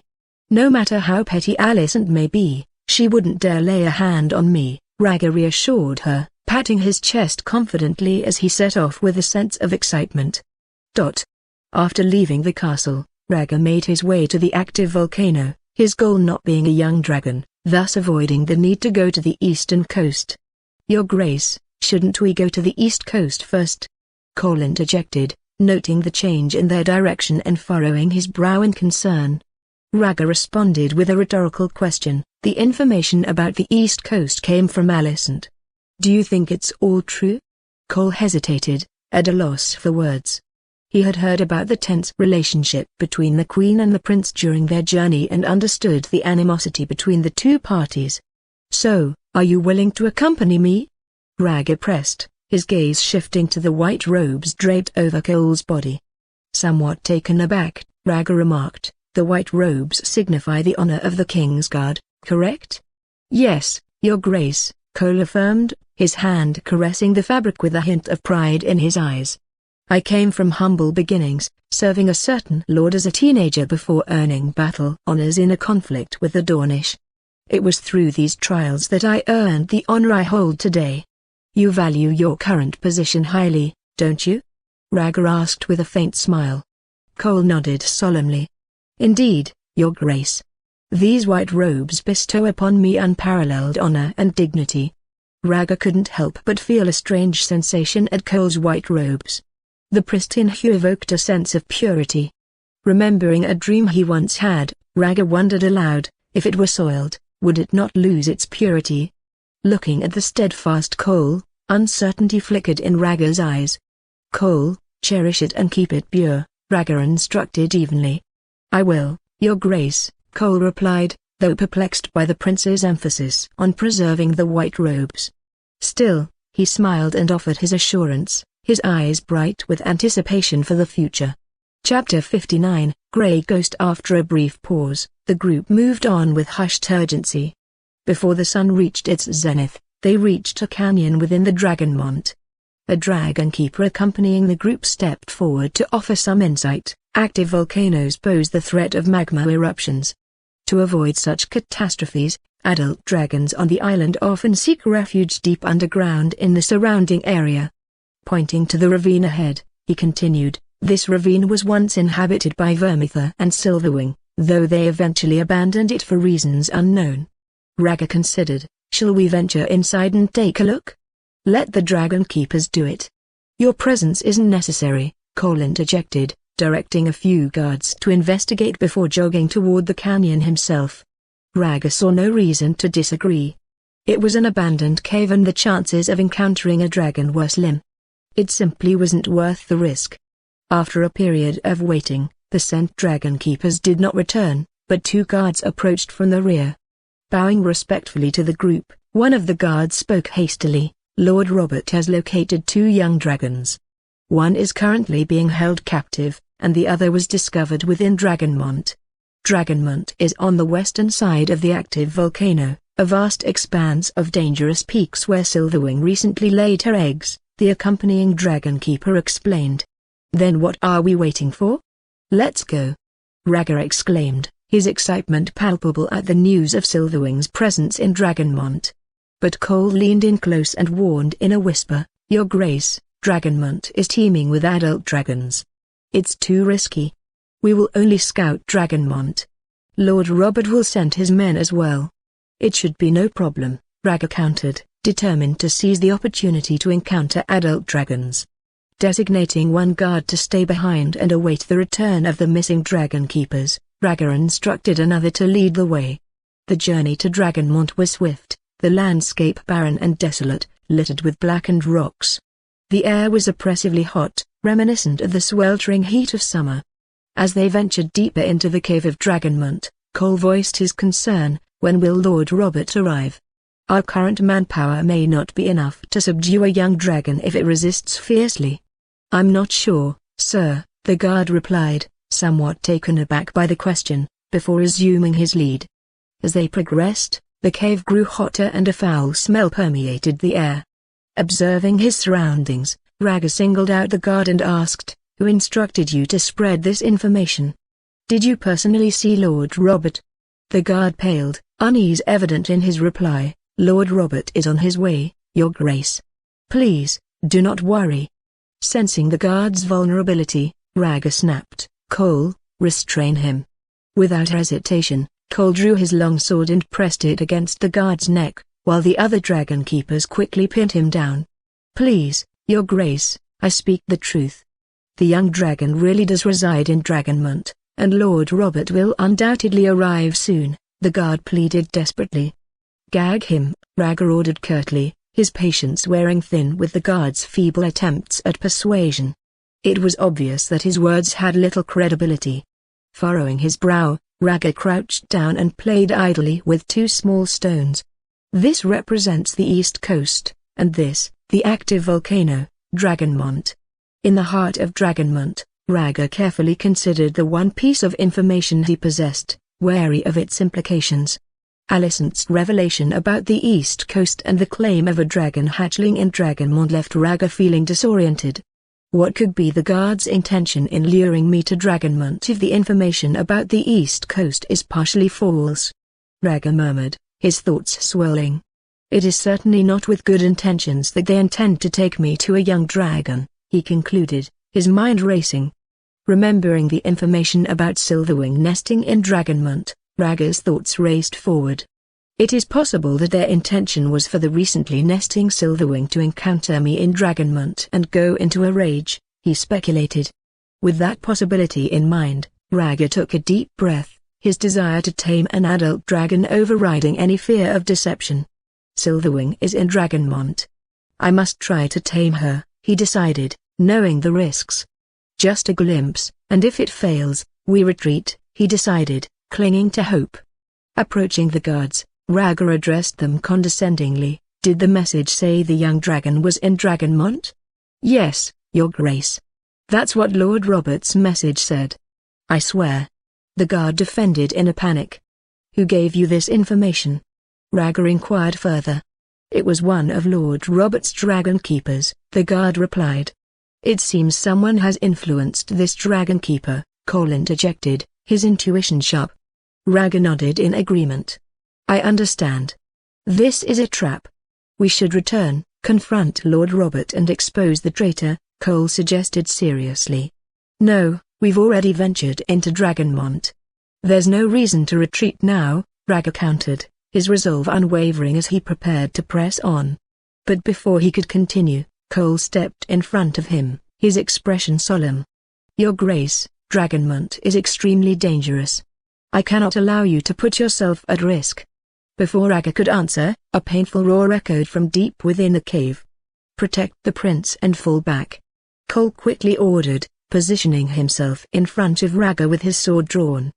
As the roar continued, the dragon keepers formed a protective circle around Rhaegar, ready to defend against whatever threat lay ahead. Rhaegar tugged at Cole's white robe, his surprise evident as he exclaimed, Listen, that doesn't sound like a grown dragon. Cole's eyes narrowed as he strained to listen. Indeed, the roar lacked the depth of an adult dragon's, its tone slightly softer and thinner. Rhaegar's smile widened. That's what we're looking for. Let's go and investigate. Cole hesitated for a moment before Rhaegar stepped forward. Helpless, Cole gestured to the dragon keepers. Take this traitor with you. If there's danger, feed him to the dragon first. The gagged guard could only shake his head in panic as he was dragged away. Navigating through the darkness of the cave, Rhaegar followed the sound of the young dragon's roar, his heart racing with anticipation. As the cave widened, a massive chamber came into view, and before him stood a restless beast, the young dragon. Approaching, Rhaegar observed the dragon's features, light gray scales covering its body, translucent white wing membranes, and gray-blue vertical pupils filled with fear. This is Grey Ghost, Your Grace, the dragon keeper accompanying him identified the grey dragon. Rhaegar remained silent, taking in the scene before him. Grey Ghost, though large, was lying on the ground, roaring in distress. He's hurt, Rhaegar remarked softly, noting the wounds that marred Grey Ghost's body, blood seeping from the light grey scales. One of the worst wounds was on its wing, nearly torn from its ribs and dragging helplessly on the ground, making flight impossible. It's badly injured, Rhaegar repeated, remembering Alicent's earlier comment about a skirmish between two young dragons on the east coast. It seemed her words were true, Grey Ghost's injuries were likely inflicted by Sunfire. Chapter 60, Cannibal. When a dragon keeper whispered, Prince, shall we capture Grey Ghost? Cole's anger flared. Shut up. A badly injured young dragon will attack at any moment. Do you want to be reduced to ashes? The dragon keeper, angry but silenced, retreated to watch over the messenger guards. Cole urged Rhaegar to return immediately and seek Lord Robert's help in rescuing the dragon, wary of the danger posed by the dim cave and the excited young dragon. But Rhaegar shook his head and muttered, This is a trap. There shouldn't be just one badly injured Grey Ghost. Exactly. That's all the more reason to evacuate quickly, Cole insisted, his impatience evident as he tried to keep his voice down. Rumbling dashed suddenly, a rumble echoed from above the cave, like the howl of the wind before a storm. As the group looked up, they saw a behemoth whose wings seemed to cover the sky, hovering over Dragonmont. 7 hells. Cole's eyes widened in shock, unable to tear his gaze from the awe-inspiring sight. With a resounding bang, The behemoth circled before gliding to the ground, its colossal feet landing on the cliffs above the cave. Its sharp claws sliced through the rock, securing its position atop the mountain. Roar! The behemoth craned its neck, wings fully outstretched, and let out a deafening roar that echoed through the cave.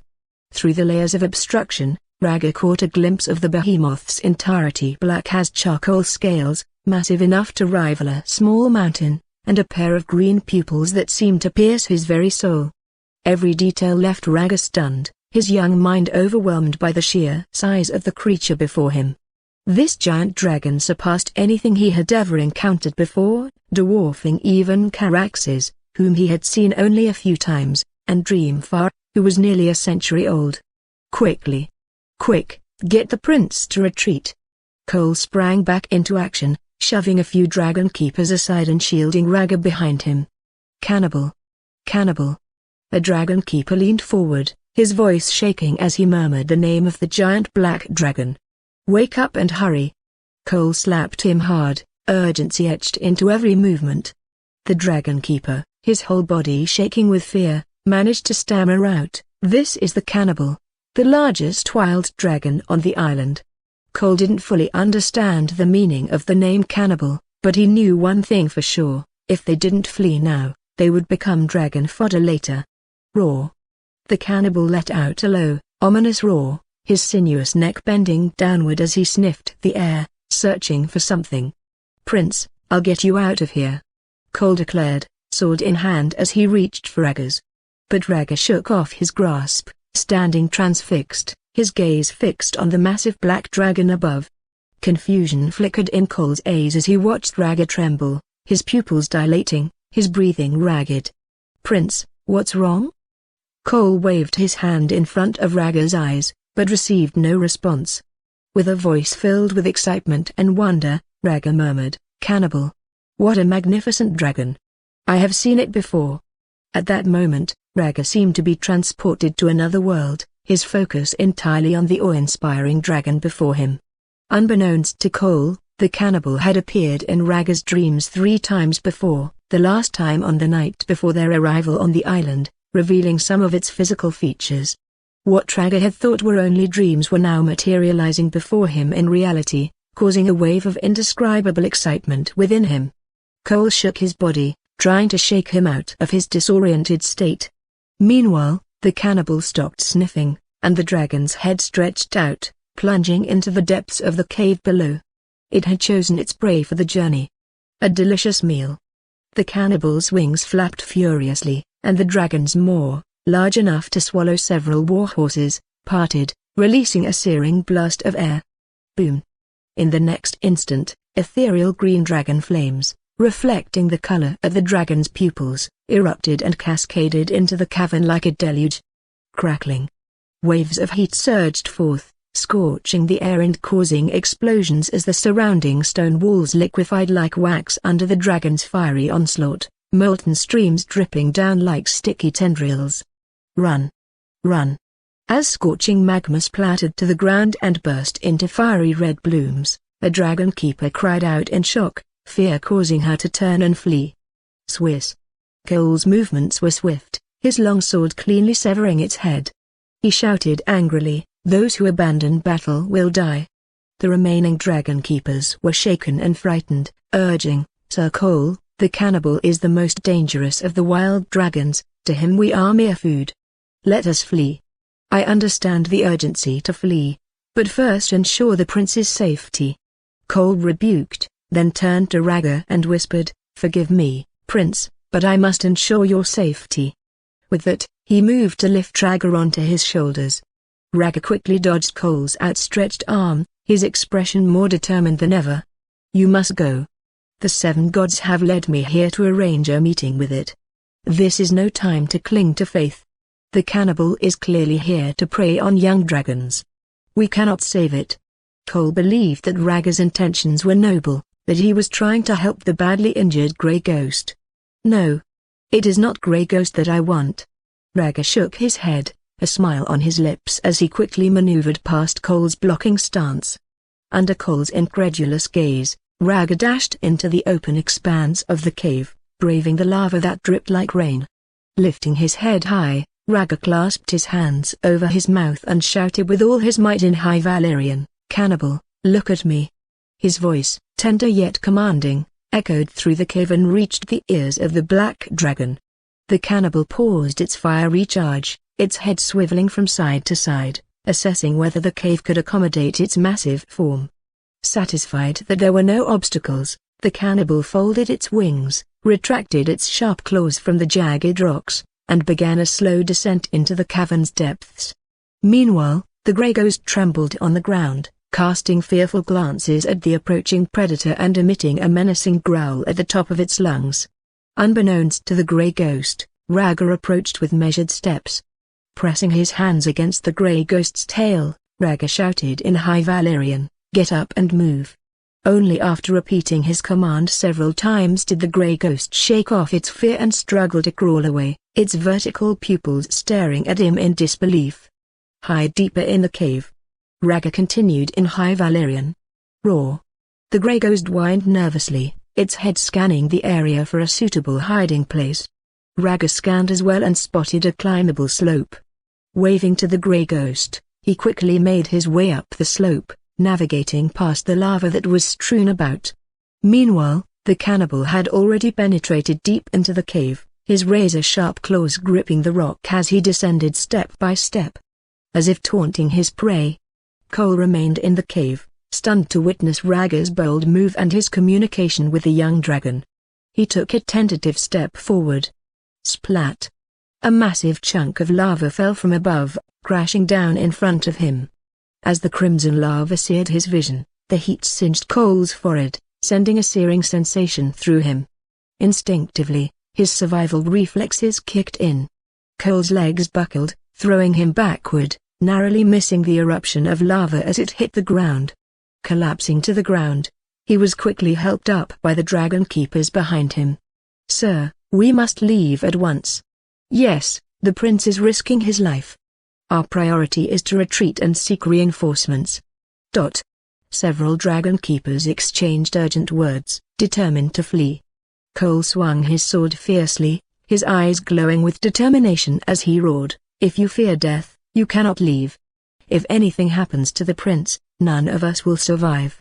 Chapter 61, A Leap of Faith. As he watched the prince plunge into the torrent of lava and fire, Cole felt his resolve waver. This was the king's eldest son, and any mishap would be a stain he couldn't bear. Summoning all his courage, Cole tried to charge out of the cave once more. But the temperature inside the cave was rising rapidly. Lava cascaded over the floor, creating an impassable barrier for any normal person. Cole could only watch helplessly as the prince led the young dragon, Grey Ghost, up the slope, his heart heavy with the weight of uncertainty. Roar. Finally, the cannibal landed smoothly, his head held high as he let out a resounding roar in the lava-filled cavern. It seemed to announce the hunter's death sentence on his prey. At that moment, Rhaegar and Grey Ghost climbed up the slope, moving cautiously with their backs to the scorching stone wall. Following its roar, the cannibal turned its gaze toward Rhaegar and Grey Ghost, its huge vertical green pupils flashing with a teasing glint. The two small creatures struggled to climb higher, but in reality they barely reached its chest height. Even to consume them, he would only have to lower his head to swallow them. The cannibal twisted his neck and scanned his surroundings, his keen sense of smell picking up the scent of an intruder. This was a fierce dragon with a voracious appetite. It usually hunted large fish in the sea, occasionally stole eggs from female dragons on the island, or hunted weak young dragons. Humans were not usually on its menu. However, those who entered its sight became fair game. With its paws bent at the knees, its spine arched downward, the cannibal's massive head lowered, eyeing the human snacks hidden in the cave. Its indifferent green vertical pupils dilated as it prepared its dragon flame. No. Cole stood at the edge of the cave, his gaze locked on the cannibal's gaping maw, directly in line with the boiling, eerie emerald dragon flame. His entire body stiffened, as if he were witnessing the beckoning of his deceased grandmother. He recognized it as an invitation from the stranger. As the dragon flame was about to be released, a cry echoed through the underground cavern. "Cannibal! Look at me!" Dragons could understand a fraction of High Valyrian, and the nearly century-old adult dragon cannibal naturally understood some of its meaning. With a disdainful glance at the terrified and stunned humans in the cave, the cannibal withdrew its dragon flame, closed its mouth, and turned its head back. Across the expanse, a human youth stood on a steep cliff, a young dragon snack at his feet. Indifferent, yet slightly annoyed by the interruption, the cannibal locked eyes with the human, deciding to devour this oblivious prey first. Meeting the gaze of a ferocious adult dragon, Rhaegar's eyes sparkled with excitement, shedding the fear he once felt when confronted by Dreamfire. He was Rhaegar Targaryen, a pure-blooded descendant of the Dragon Lords, and any fear of dragons faded into insignificance at this moment. Pulling Grey Ghost's head behind him in a gesture of command, Rhaegar ordered, "Stay where you are, cowardly dragon." Though Grey Ghost did not yet understand High Valyrian, he sensed the human's intent. Trembling, he huddled close, burying his head under his wings, too afraid to look. Rhaegar's expression wavered between annoyance and amusement. "How can a dragon be as timid as you? A shame to your kind." Roar. Cannibal couldn't resist the tyranny in his heart and roared, showing his killing intent, the dragon flames converging in his throat. In the moment of crisis, Rhaegar patted the Grey Ghost's bright white wing membrane and said, "Take care of yourself, I'm off on my own adventure." Having said that, Rhaegar took a step forward and fearlessly faced Cannibal in a prostrate position below. "Big guy, fate has destined you to be conquered by me," Rhaegar shouted in High Valyrian, summoning every ounce of courage in his body and defiantly leaping down the steep cliff. Roar. The moment Rhaegar leapt down, dragon flames erupted with a low roar, and a green curtain of fire spread destruction. Watching the scene from afar, Cole sat down limply, both eyes lifeless. Mad, the rumors are true, all Targaryens are mad. How could he have imagined that a 6-year-old child would dare to challenge an adult dragon? But none of that mattered. He had a premonition of what this demonic dragon would do. His life was about to end, and his honor had no meaning. However, the dragon flame was always a step slower than Rhaegar. Between the whiskers of the ethereal green dragon flames, Rhaegar spread his hands wide like a bird and narrowly avoided the torrent of dragon flame. His tiny body slammed into the broad spine of the hulking cannibal on the ground. Bang! Rhaegar fell heavily, the hard dragon scales felt like steel plates, and the recoil shocked him to the point where he nearly fainted. A strong desire for conquest filled his brain, straining his nerves and urging him to get up.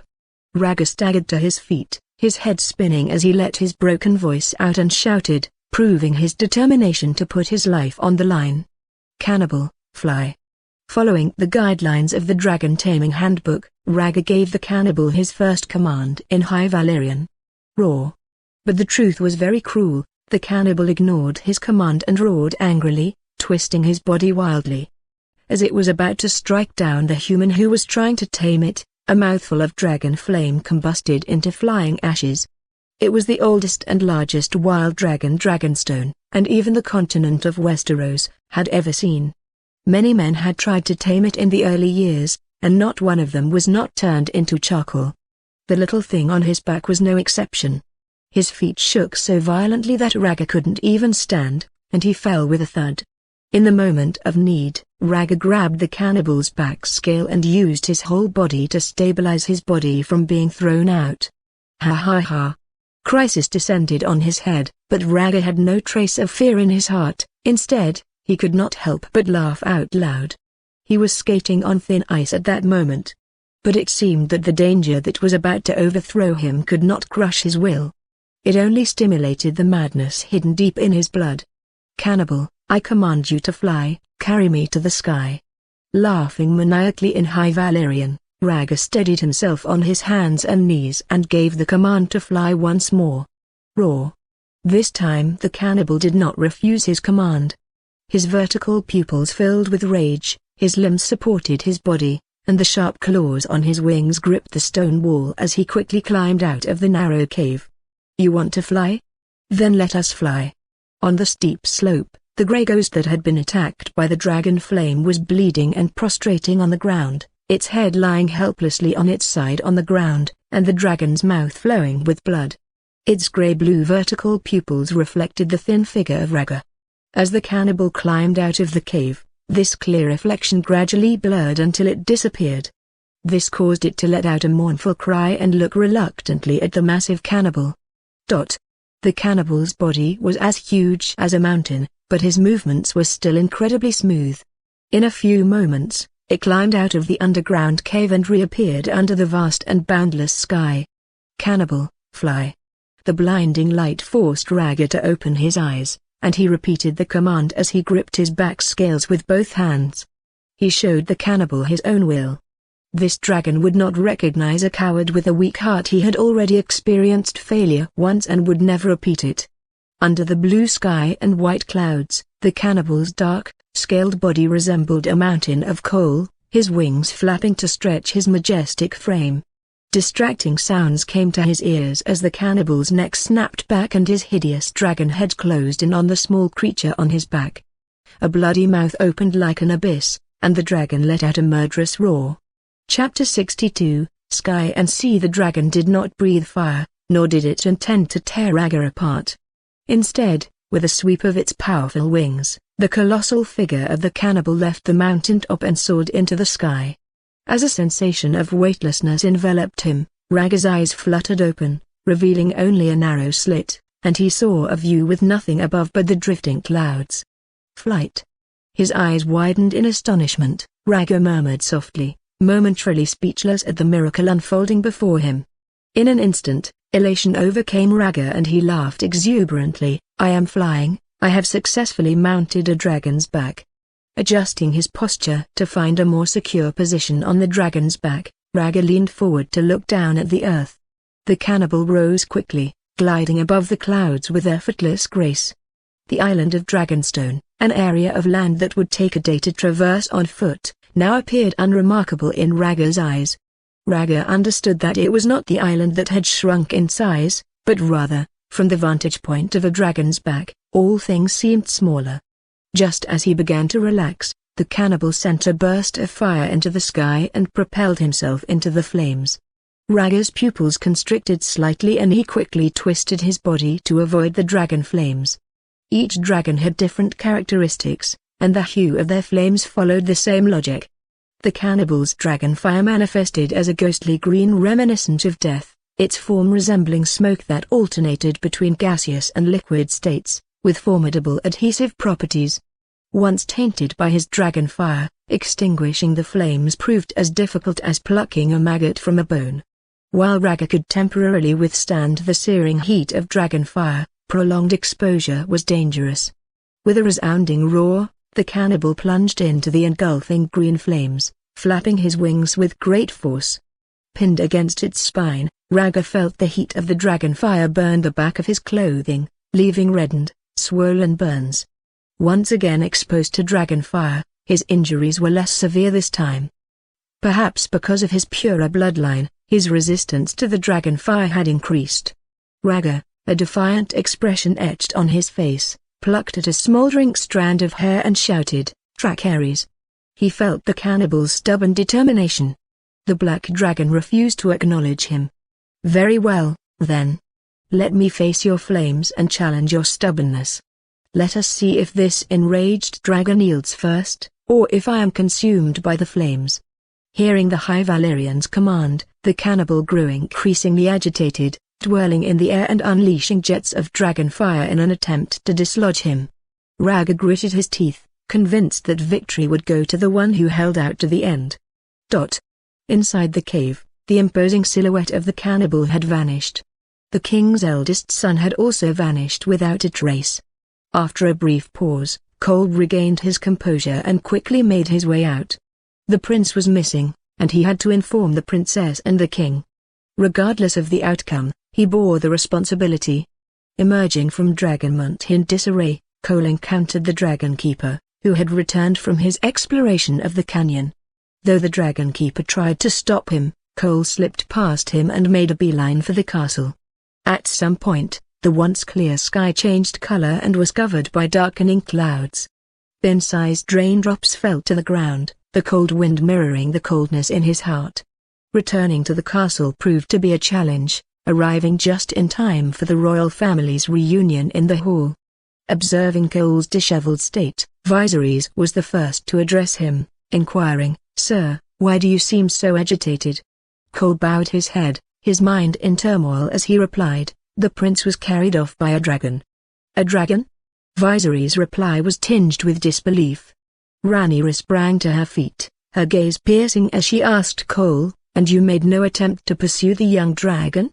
"We were led to Dragonmont under false pretenses, where we encountered a young dragon, only to be ambushed by a formidable adult dragon," Cole explained wearily, shaking his head. Despite sensing danger, the prince refused to retreat and leapt onto the dragon's back alone, seemingly intent on taming it. "Gods, you stood by while Rhaegar mounted a full-grown dragon?" Viserys snapped in anger. Rhaenyra rushed to Cole's side, her voice filled with fear. "Where is Rhaegar? Where is the dragon?" "I do not know. The prince gave a command to the giant dragon and took flight before we could intervene," Cole admitted helplessly. Cole had followed Rhaenyra for years, and though his knowledge of High Valyrian was rusty, it remained somewhat familiar to him. The resounding slap echoed through the empty hall. Pointing her stinging hand accusingly at Cole, Rhaenyra's heart seethed with rage as she gritted her teeth and declared, "I have only one brother, and I trusted you to protect him. I am deeply sorry." Cole's face bore the mark of her slap as he hung his head in shame. "Save your apologies. Send out search parties immediately, now." Rhaenyra's voice, clear and cold, echoed as she stormed out of the hall. Taming a full-grown dragon was no easy task. Every year on the island of Dragonstone, brave individuals harbored secret ambitions to tame wild dragons. But not one soul ever succeeded. Inevitably, they met their demise, reduced to ashes or left unrecognizable.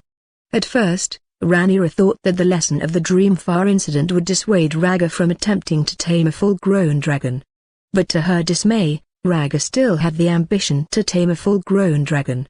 The wild dragons of Dragonstone had long roamed without a master, their ferocious nature a challenge far beyond the chain-bound Dreamfire. Rhaegar's newfound desire to tame an adult dragon stemmed from his desire to help her. If any harm came to Rhaegar as a result, she dared not think of the guilt that would weigh on her for the rest of her days. Compared to the ferocity of Dragonfire, every flame in the mundane world seems mild by comparison. The unleashed fury of a dragon has the ability to lay waste to entire cities. Despite his best efforts to dislodge the stubborn human rider on his back, the cannibal's green eyes glowed with madness, each thunderous roar echoing through the clouds. "Cannibal, track Ares." Rhaegar lay prone on the dragon's back, commanding tirelessly. In response to these commands, the cannibal veered off course, maintaining a steady rhythm. Its body straightened, wings outstretched, neck slightly arched, slitted pupils fixed on the sea below. Intent on ridding itself of the nuisance clinging to its back, it plunged into the ocean at breakneck speed. As the rushing wind pressed against him, Rhaegar's body stiffened, leaving only his bloodied hands clutching desperately to the dragon's scales. The air pressure made it hard to breathe, and Rhaegar squeezed his eyes shut, his mouth open. He tried to scream, but his voice was lost in the rushing air. Plop! The cannibal crashed directly into the rolling sea, sinking his entire body into it. Rhaegar was engulfed in salt water. Seawater filled his lungs, choking him, leaving him gasping for air. For a fleeting moment, a sense of helplessness washed over Rhaegar. Instinctively, he considered releasing his grip. Roar! On the ocean floor, the cannibal let out a resounding roar, snatching at passing fish with hunger, tail flailing and head rising with force. After breaking through the surface of the sea, the dragon spread its wings and soared back into the sky.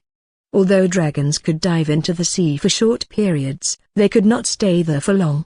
Despising the seawater, the cannibal quickly emerged from the ocean's depths and rode the waves once more. This break gave Rhaegar a chance to catch his breath.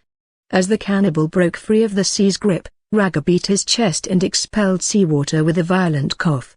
Through a blurred vision, he saw the dragon glide across the surface of the water, its mighty wings churning up the waves in its wake. Chapter 63, Successful Taming Cannibal. Do you still not recognize me? Rhaegar lay helplessly on the dragon's back, trying to communicate with the creature beneath him. At first, he did not expect an answer. But in a surprising development, the cannibal's gaze shifted backward, its green vertical pupils no longer filled with madness, but instead tinged with a hint of humanity. It had to be said that the unwavering will of the insignificant creature on its back had made an impression. Cannibal snorted at Rhaegar in disdain before pulling its head back and resuming its flight. At that moment, Rhaegar locked eyes with the cannibal. Reflected in the cannibal's vertical pupils was Rhaegar's face. A brief but powerful connection was formed between them. In that brief connection, Rhaegar sensed the essence of the cannibal's being. Fierce, lonely, and cold. Such were the depths of this black dragon's mind, wild and free. It didn't care about the world, and it didn't want a rider to disturb its peace. Now, however, the cannibal sensed Rhaegar's resolve. It was willing to give him the opportunity to bend its will. Reading this, Rhaegar grinned. Come on, the harder the test, the greater the reward. Roar. The cannibal roared into the sky, lifting his wings to rise violently. The cannibal soared through the air at high speed, piercing through the dark clouds laden with water vapor. Reaching its highest point, Cannibal slowed down. It looked back at the tiny figures below it. The cannibal's thick neck arched backward, performing a mid-air backflip. Once, twice, 3 times in a row, the cannibal used the momentum of each somersault to maintain its posture before leaping downward, wings outstretched. Rhaegar clung desperately to anything he could reach. After enduring the onslaught of the 3 flips, dizziness enveloped him and his body went limp. The cannibal roared triumphantly above the clouds. Unable to maintain his grip on the dragon's scales, Rhaegar tumbled from its back. The cannibal had been keeping a watchful eye on the insignificant beast that had clung to its back. Satisfied with the release of its prey, the cannibal let out a victorious roar. Diving even faster, it positioned itself beneath Rhaegar's falling body. Opening its jaws directly beneath him, the cannibal ignited a fire in its throat. Intent on burning him to a crisp before devouring him whole. Boom. Green dragon flames erupted in the cloudy sky. Despite the danger, Rhaegar remained conscious. His descent continued, and as the fire drew closer, he braced himself for the searing heat. Death was near, but Rhaegar still sought a solution. With the cannibal positioned directly below him, his chances of survival were not entirely lost. Spreading his limbs, he tried to change his trajectory in mid-fall. But the dragon's flames descended, leaving him no way out. I am Rhaegar Targaryen and I am capable of subduing any dragon in existence. Reciting these words as a mantra, Rhaegar closed his eyes and embraced the heat. Protected by blood and fire, he still wanted to tame the black dragon. The dragon's flames consumed Rhaegar's clothing, exposing him to the intensity of the fire. Just as it was burning his flesh, a system beep interrupted.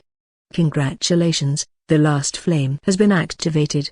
You have received True Dragon's Blood, Grade, Legendary, Red, Effect, Fire Elemental Affinity plus 50%. Review, an ancient bloodline filled with mysterious power. They are the epitome of blood and fire. A fiery tendril emerged from the system panel, plunged into Rhaegar's chest, and fused with his heart. In an instant, Rhaegar's eyes snapped open, an unnatural flush spreading across his pale skin, veins pulsating in his temples. The system panel floated in front of him and changed.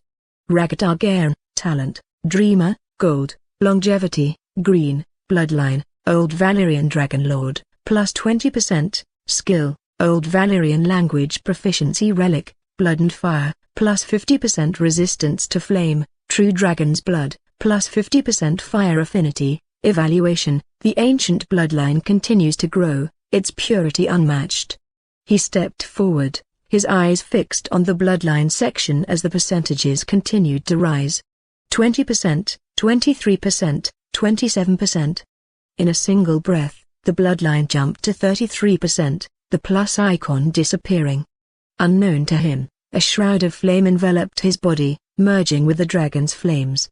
Though he was unaware of the change, he felt a surge of power erupt from his heart, coursing through his veins. He continued to fall, not slowing down. Green flames still engulfed him, their heat electrifying his senses. Rhaegar made no sound, allowing the flames to consume him. Yet his skin remained unblemished, even as his body temperature rose. He was adapting to the fire. Still falling, Rhaegar maneuvered out of the dragon's flames. He avoided falling into the cannibal's maw. He altered his trajectory, brushing the dragon's jaws before crashing into its spine. The cannibal's head and tail lay close to him. Rhaegar reached for something, finally grabbing the tip of the tail as he prepared for the next descent. Silence. At that moment, the sky and the sea seemed strangely still. The wind and rain stopped. The cannibal hovered over the surface of the sea, its wings no longer stirring the wind. Perhaps it began to doubt its own dragon flame, and wonder what happened. It was taken by surprise by this insignificant human intruder. Seizing the opportunity, Rhaegar regained his position atop the cannibal's spine. Gripping its scales tightly, Rhaegar braced himself for the resistance.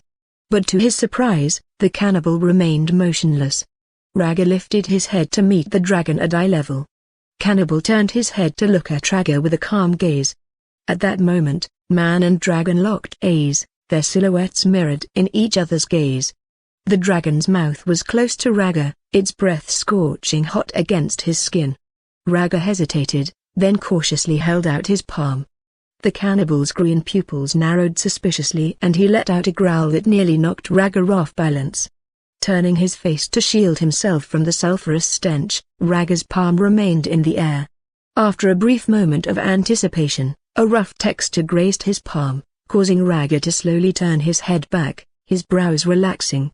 The cannibal craned his neck, allowing the scales to brush against Rhaegar's palm in a gesture of acceptance. Rhaegar watched in awe, his lips curling into a gentle smile, his heart brimming with pride. In return, the cannibal looked at him with a hint of condescension in its vertical pupils, as if acknowledging his victory. It seemed to say, "You earned it, boy." Rhaegar's smile widened, his hands caressing the cannibal's scales with a sense of accomplishment. "Cannibal, take flight." With a command in High Valyrian, Rhaegar gripped the cannibal's scales tightly, ready to take flight. The cannibal responded with a roar, but this time without resistance. With a powerful flap of its wings, it rose into the sky, its flight smooth and seamless. Rhaegar marveled at the experience, unaware of the cannibal's extraordinary flying skills. As he loosened his grip and closed his eyes, enjoying the cool breeze on his face, the bond between Rhaegar and the cannibal deepened. Though still adjusting to their newfound connection, both could sense each other's thoughts and intentions. In a sign of understanding, the cannibal slowed his pace and glided gracefully over the sea, occasionally letting out a proud roar. It knew that Rhaegar had never ridden a dragon before, and it wanted to show him its best. Rhaegar, amused by the cannibal's behavior, couldn't help but feel emotional. Pressing his cheek to the cool scales, he embraced the moment, knowing that this was his dragon, uniquely his. With hope in his heart, Rhaegar closed his eyes, inhaled the cannibal's scent, and whispered softly, "Our story, from this moment forward, shall echo through the ages." Chapter 64, Taming the Dragon and Returning Dragonstone Island, the castle. The rain pattered and dripped as cloaked soldiers marched from all sides of the castle. Viserys sat alone in the dimly lit hall, listening to the rain with deep eyes. The castle hall opens. A drenched Rhaenyra strides in. "Any news of Rhaegar?" Viserys said in a low voice. Rhaenyra said in a dejected tone, "A fisherman saw a pitch-black dragon leaping toward the narrow sea. Gather more men, mobilize all the manpower in the castle, and send out all the ships on the island that can go to sea." Viserys' face changed and he sighed deeply. He had already researched the origin of the pitch-black dragon. It was the largest and oldest wild dragon on the island. Often preying on young dragons and dragon eggs, it was known to the fishermen as the cannibal. It was a vicious black dragon. Rhaegar was only a 6-year-old child, and the chances of taming the cannibal were slim. For now, they could only pray that the cannibal's distaste for human flesh would allow Rhaegar to save his life. Wiping the water stains from her face, Rhaenyra said in a trance, "All the manpower that can be sent has already been dispatched, and I have also asked the people to prepare a great ship for the return voyage to King's Landing." "Return to King's Landing?" Viserys looked at her in disbelief. Rhaenyra's face was filled with worry. If there is no word from Rhaegar tonight, I will return to King's Landing to take Syrax and set out to the sea in search of the Black Dragon. That's not a good idea. The Black Dragon is much bigger than Syrax. You and your dragon will only become its food. Viserys was very clear-headed and rejected the suggestion immediately. If it comes to that, I will slaughter that wild dragon, Rhaenyra said stubbornly. On the third floor, Alicent sat on the edge of her bed. A black-robed man stood before the floor-to-ceiling windows of the balcony, overlooking the castle's tumult below. You set the boy up for the wild dragon to devour him. Alicent's face was tense and her tone irritated. The black-robed man turned and said indifferently, that was his bad luck. I had originally planned to lure in Silverwing, who had lost her dragon eggs, who knew a wild dragon would intervene. It was you who asked me to reveal the information to Rhaenyra and trick him into traveling to Dragonmont. Alicent's eyes were red with inexplicable fear. Naturally, she knew that the man in black had found her so that he could set a trap for Rhaegar. But the panic she felt after having done that made her uneasy. The man in black knew this about her and said sarcastically, if the king's eldest son dies, your son Aegon is the first male heir, shouldn't you be happy? But I'm afraid, if Rhaegar isn't dead. Alicent was a bit uncomfortable. The cannibal is the most savage of the wild dragons. The boy had no chance to tame it. I'm afraid he's met his end in the dragon's mouth by now. He did not believe that a wild dragon that had survived alone for decades could be tamed by a small child. He had already moved the dragon keeper who had delivered the false message, and nothing could be learned from the two guards who had been taken into custody for questioning. Alicent closed her mouth and covered her face with her hands in distress. She was still frightened and her resolve was weak. The black-robed man said indifferently, don't worry, even if the boy gets away with it, I have other ways. The bickering in the castle was non-stop, and Rhaegar became the center of the conversation. Rhaegar knew nothing of this and enjoyed the pleasure of riding a dragon. After a long journey across the wide, narrow sea, Rhaegar finally had enough. Cannibal, let's return to Dragonstone Island. Rhaegar spoke in High Valyrian and gave his orders to Cannibal. The connection between them was still new, and he had to rely on languages to convey commands. But Cannibal was an adult dragon with a sense of self-respect. As soon as it recognized Rhaegar, it stopped resisting. The dragon's head reversed direction and flapped its wings to accelerate forward. The speed of the cannibal at full power was extremely fast. It was like a black meteor streaking through the dark clouds. It didn't take long for the cannibal to arrive and for Dragonstone Island to appear beneath it. Cannibal, let's fly low, I'll show Rhaenyra and the others how powerful you are. Rhaegar's face was filled with anticipation. He had tamed the mightiest of the wild dragons and now he had to surprise everyone. At that moment, the castle was in chaos. Rhaenyra argued with Viserys and ran out of the hall. When she found Lord Robert, she ordered him to prepare the ship for the return voyage. I want to be back in King's Landing by morning, not a moment too soon, Rhaenyra urged. Lord Robert had a troubled look on his face and didn't dare take the liberty of arranging the princess's return without the king's consent. Roar. In an instant, a deafening dragon roar echoed throughout the castle. Rhaenyra raised her head as a gust of wind whistled, blowing her long, wet hair away. In her line of sight, a huge beast, black as charcoal, soared above the castle. A pair of sky-covering wings enveloped half of the castle, stopping half of the rain. Dragon. It's a black dragon. A guard was the first to speak, screaming in panic. The others snapped to attention and stared fearfully at the dragon above their heads. Cole, who was in a sorry state, ran from the corner to Rhaenyra and said eagerly, Princess, it's that dragon that took the prince. I know, I saw Rhaegar. Rhaenyra was lost in thought as she looked up at the black dragon circling overhead, her eyes unblinking as she stared at the figure on the dragon's back. Despite the distance, it was hard to make out. Rhaenyra knew only that it had to be Rhaegar. Under the horrified eyes of the crowd, the cannibal circled the castle 3 times. Then he glided down slowly. Rumbling accompanied by a thunderous blast, the cannibal circled the castle's towers and landed smoothly on the towering walls. With both limbs stepping on the wall, the cannibal's wings spread wide, Its neck stretched out and roared at the sky, and a ghostly green dragon flame cut through the pouring rain. Seeing the dragon flames, the guards were all frightened to the ground, not daring to move an inch. "Cannibal, let me down," Rhaegar said softly, riding on the dragon's back. The cannibal let out a low roar, its wings curled up on either side of its body, and its slender neck was lowered so that it stuck close to the ground of the castle's schoolyard. The cannibal exposed Rhaegar to a multitude of eyes as it lowered its head. Rhaenyra looked up from below. She was staring at him excitedly. "Rhaegar!" Rhaenyra cried in concern, running quickly toward the wall. Rhaegar did not jump off the dragon's back, looking down at his sister. He followed the neck of the dragon to the top of the cannibal's head. One hand held the dragon's horn, bent to the side, and he looked down from above. Rhaenyra ran to the top of the cannibal's head, gulping unconsciously as she saw the green eyes. The cannibal was worthy of being the strongest wild dragon. Never mind its massive size and ferocious character. Just looking at him was enough to make you want to cry. His entire body was as black as charcoal without a hint of mixed color. Indifferent to everything, the green eyes were like two clusters of ghostly flames. The head of the fierce dragon was full of sharp horns and spikes, and one pair of large horns and two pairs of small horns were bent back to form a crown of grey horns.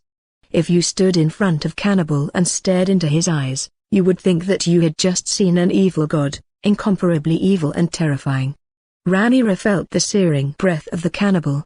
She took half a step back, signaling that she meant no harm. "Great, Rhaegar, I thought something had happened to you," she said ecstatically, looking at Rhaegar on the dragon's head. God knows how worried she had been. She had only one brother, and without him, she was as good as gone. "I said I could tame a full-grown dragon, and now I've done it," Rhaegar said calmly. Chapter 65, Nightmare. You really did, you showed great courage. With tears streaming down her cheeks, Rhaenyra's heart swelled with a mixture of relief and gratitude as she spoke. Rhaegar's smile widened as he heard her words. "Indeed, I have sworn to protect you." But his fleeting joy was cut short. Rhaenyra's laughter erupted, her cheeks flushing with amusement. A true gentleman should dress appropriately before facing a lady. A breeze whispered past, and Rhaegar looked down in embarrassment. Exposed and naked, he hurried to cover himself, his cheeks burning with embarrassment.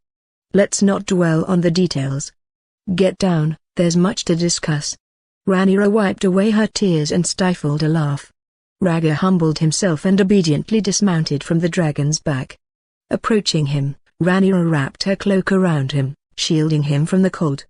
Struggling to hide his shame, Rhaegar gestured to Cannibal. "This is my dragon, Cannibal. Isn't that the name the fisherman gave it?" Rhaenyra, indifferent to dragon names, hugged her brother tightly. Rhaegar grinned.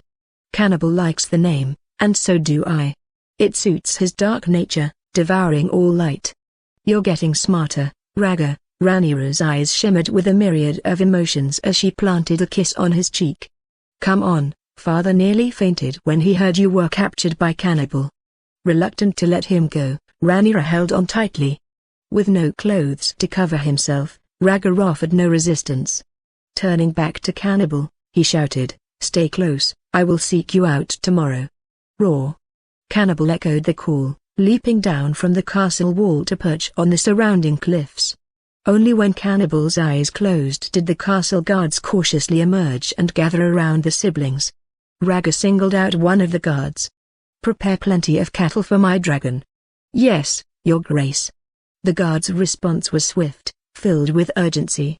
Without delay, the guards obeyed their prince's command and ran to prepare offerings for the dragon. As they entered the hall, Viserys was waiting at the door. When Rhaegar saw Rhaenyra's embrace, his eyes bright with excitement, he nodded earnestly. "It's good to have you back and in one piece." Rhaegar's grin faltered as he bowed his head. "Forgive me, father, for not seeking your consent before secretly taming the dragon." "It is forgiven. We were concerned for your safety, yet you accomplished what we thought impossible." In a rare show of tenderness, Viserys moved closer and gently cupped Rhaegar's forehead. "Well done, my son. Your sister clarified your intentions in taming the dragon. It was not an act of selfishness." "Not quite. I was looking for an adult dragon. Rhaegar's sudden confession surprised him, revealing his true intentions. He could not fathom settling for a young dragon. Only a formidable adult dragon was worthy in his eyes. When he heard of Rhaegar, the mightiest dragon in existence, his fantasies soared. Though Rhaegar had been tamed by Lena Velaryon, fortune smiled upon him. The fearsome beast, cannibal, was waiting for him. Its ominous face and brute strength stirred something primal in him. Viserys smiled, his tone neutral. As long as you remain dedicated to protecting your loved ones, that is all that matters. Then, as if remembering something vital, his expression changed to one of determination. You have both endured the rain. Go and take a warm bath, and I will have Lord Robert prepare a sumptuous feast to commemorate your conquest of the wild dragon. His emotions had been on edge all day. He had feared for the safety of his eldest son when he dared to tame a wild dragon. But he had underestimated the boy. With his noble lineage and the favor of the gods, he had miraculously tamed the fierce black dragon. Born alongside Dreamfire, Vermithor, and Silverwing, Cannibal had remained untamed, growing larger and more powerful as a wild dragon. Heeding her father's advice, Rhaenyra led Rhaegar back upstairs. Only now did she realize that her clothes were soaking wet, leaving her cold and drenched. Pride and worry warred in his eyes as Viserys watched his children leave. As he thought, he muttered, the family now commands a grown dragon, another source of power. He had no idea of Cannibal's true size. He imagined it to be nearly 80% the size of Vermithor. It should be a colossal creature, filled with destructive potential. Alicent was absent from dinner. The maid reported that she was indisposed and in shock.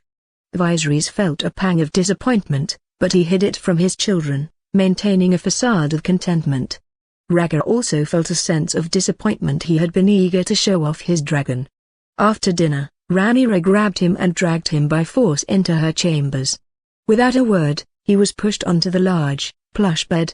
Rhaegar's expression was tense, his voice trembling as he asked, "Sister, what are you doing? What do you think?" came her curt reply.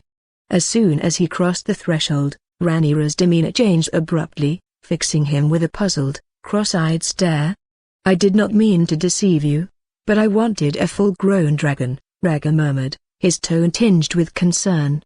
"Given your previous statements, what are your intentions now?" Rhaenyra had not forgotten his earlier comments and was genuinely concerned that he might lead a dragon to the Driftmark and cause havoc. A reckless child.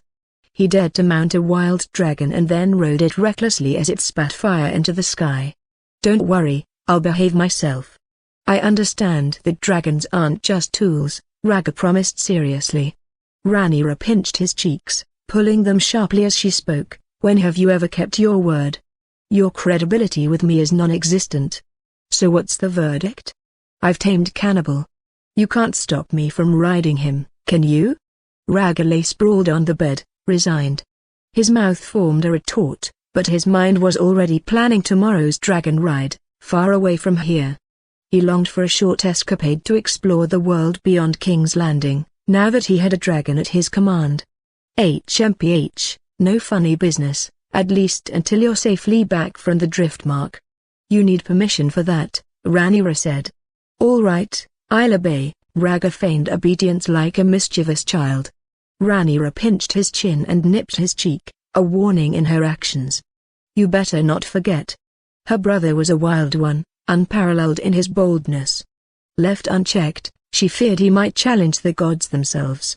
As their conversation ended, the room fell into darkness. Rhaenyra and Rhaegar sat on opposite sides of the bed, their backs to each other, a heavy silence enveloping the room. In a haze, Rhaegar drifted off to sleep. In his dream, he flew atop Cannibal, traversing the continent and leaving a trail of legendary exploits in his wake. Returning to Dragonstone after a triumphant journey, the ominous dragon roars echoed from the island and jolted Rhaegar awake. In an instant, 2 adult dragons emerged from Dragonmont and attacked Cannibal from either side. With a command, Rhaegar urged Cannibal into battle, narrowly avoiding the onslaught of the massive dragons. At the edge of safety, nestled against the cliffs of Dragonstone, Rhaegar believed they had escaped.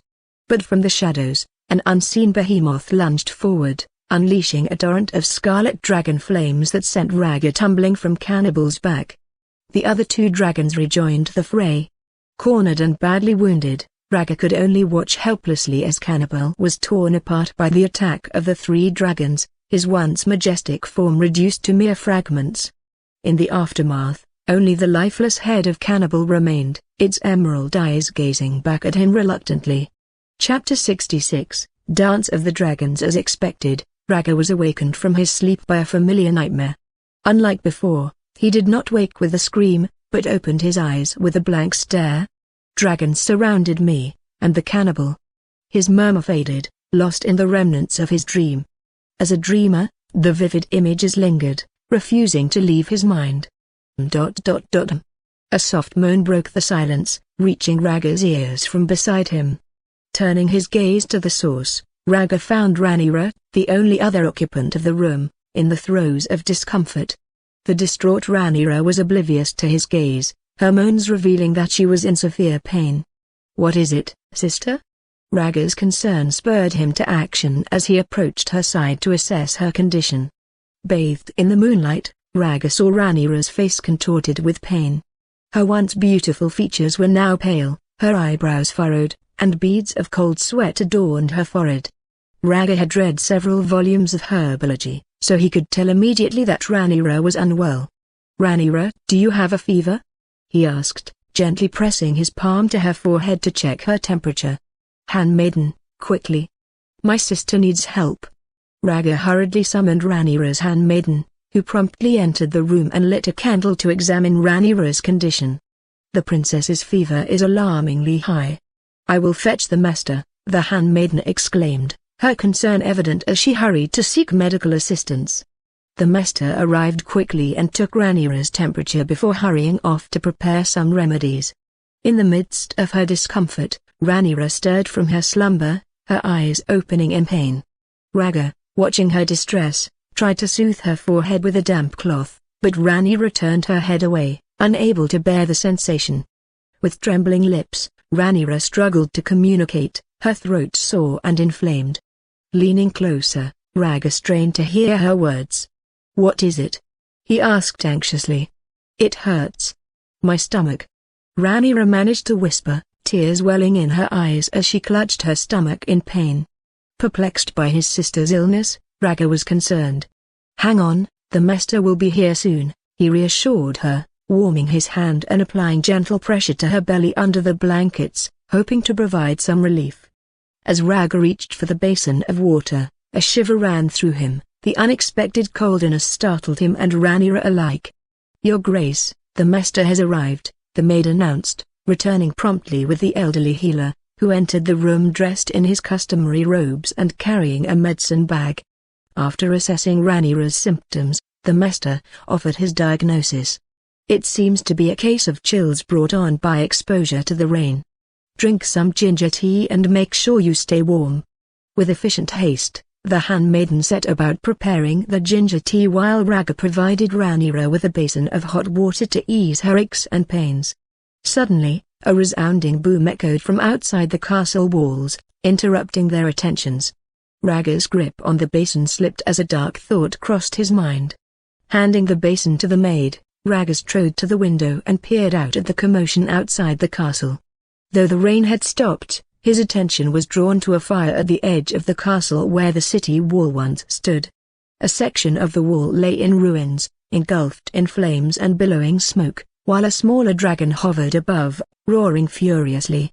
"It's not cannibal," Rhaegar muttered, furrowing his brow in confusion at the unexpected attack. A resounding roar pierced the night, followed by a torrent of golden flames that fell from the sky and rained down on the cliffs outside the castle. Rhaegar's heart quickened as he realized it was the cliff where Cannibal had taken shelter. Before he could fully comprehend the situation, a deafening noise echoed through the castle, rousing everyone from their sleep. Lord Robert emerged from his chambers in disarray, hastily organizing the guards to ensure the king's safety within the main castle. Meanwhile, Rhaegar's focus remained on the commotion at the edge of the castle. Amid the chaos, a familiar sound reached his ears, the ominous roar of the cannibal, the black dragon, as it emerged from the flat ground beneath the cliffs, its gaze fixed on its attackers. In response to the cannibal's appearance, two colossal dragons emerged from the darkness of the night sky, illuminated by the flames engulfing the castle. Their shapes became clearer in the flickering light. One was a gigantic dragon with bronze scales and brown wing membranes, while the other, slightly smaller, had dark green scales and silver wing membranes. Though unfamiliar to Rhaegar's eyes, their identities were unmistakable, thanks to his extensive knowledge of Targa and dragon lore. They were Vermithor, known as Bronze Fury, and his mate, Silverwing, two dragons once under the care of Rhaegar's great-grandfather, King Jaehaerys Targaryen, and his queen. Since the death of the revered monarchs nearly 2 decades earlier, these magnificent creatures has made their home on the island of Dragonstone, free from the command of any master. At the sight of the two adult dragons, Rhaegar's breath caught in his throat, and a chill of realization ran through him. "Damn, it's like the nightmare has come to life," he murmured, his words drowned out by the rumbling noise. The cacophony inside the castle was deafening enough, but the sight of the 3 mighty dragons against the backdrop of the sky was a terrifying spectacle in itself. As Vermithor and Silverwing attacked Cannibal from opposite sides, unleashing torrents of dragon flames, the air crackled with their clash. Cannibal refused to give in to the onslaught, dodging their attacks with deft maneuvers while his own emerald flames illuminated the darkness, casting an eerie glow over the landscape. The battle escalated, and the 3 dragons went from spitting flames to melee, their forms intertwining in a fierce dance. Even from a distance, Rhaegar could sense the cannibal's fury. "Hang on, I'm coming to help," Rhaegar said, looking away from the window with determination. As he made his way across the room, Rhaenyra's faint voice reached his ears. "Rhaegar, what's happening?" Trying to comfort her, Rhaegar replied softly, "The cannibal was upset about something, I want to calm him down." Rhaenyra struggled to keep her eyes open as she lay on the bed, her voice strained with urgency. "Do not deceive me. I heard the sound of dragons fighting. It's nothing serious, I'll go calm Cannibal and return shortly," Rhaegar assured her, wiping the sweat from her brow as he spoke. Unexpectedly, Rhaenyra grabbed his wrist, her voice shaking. "Please don't go. Dragon battles are dangerous, and you're too young."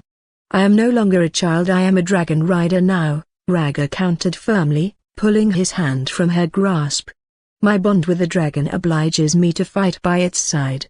"You mean more to me than any dragon," Rhaenyra protested weakly, her reluctance obvious. Rhaegar met her gaze with unflinching determination. "The dragon is as important to me as I am to myself." With a kiss on her forehead, Rhaegar turned to leave.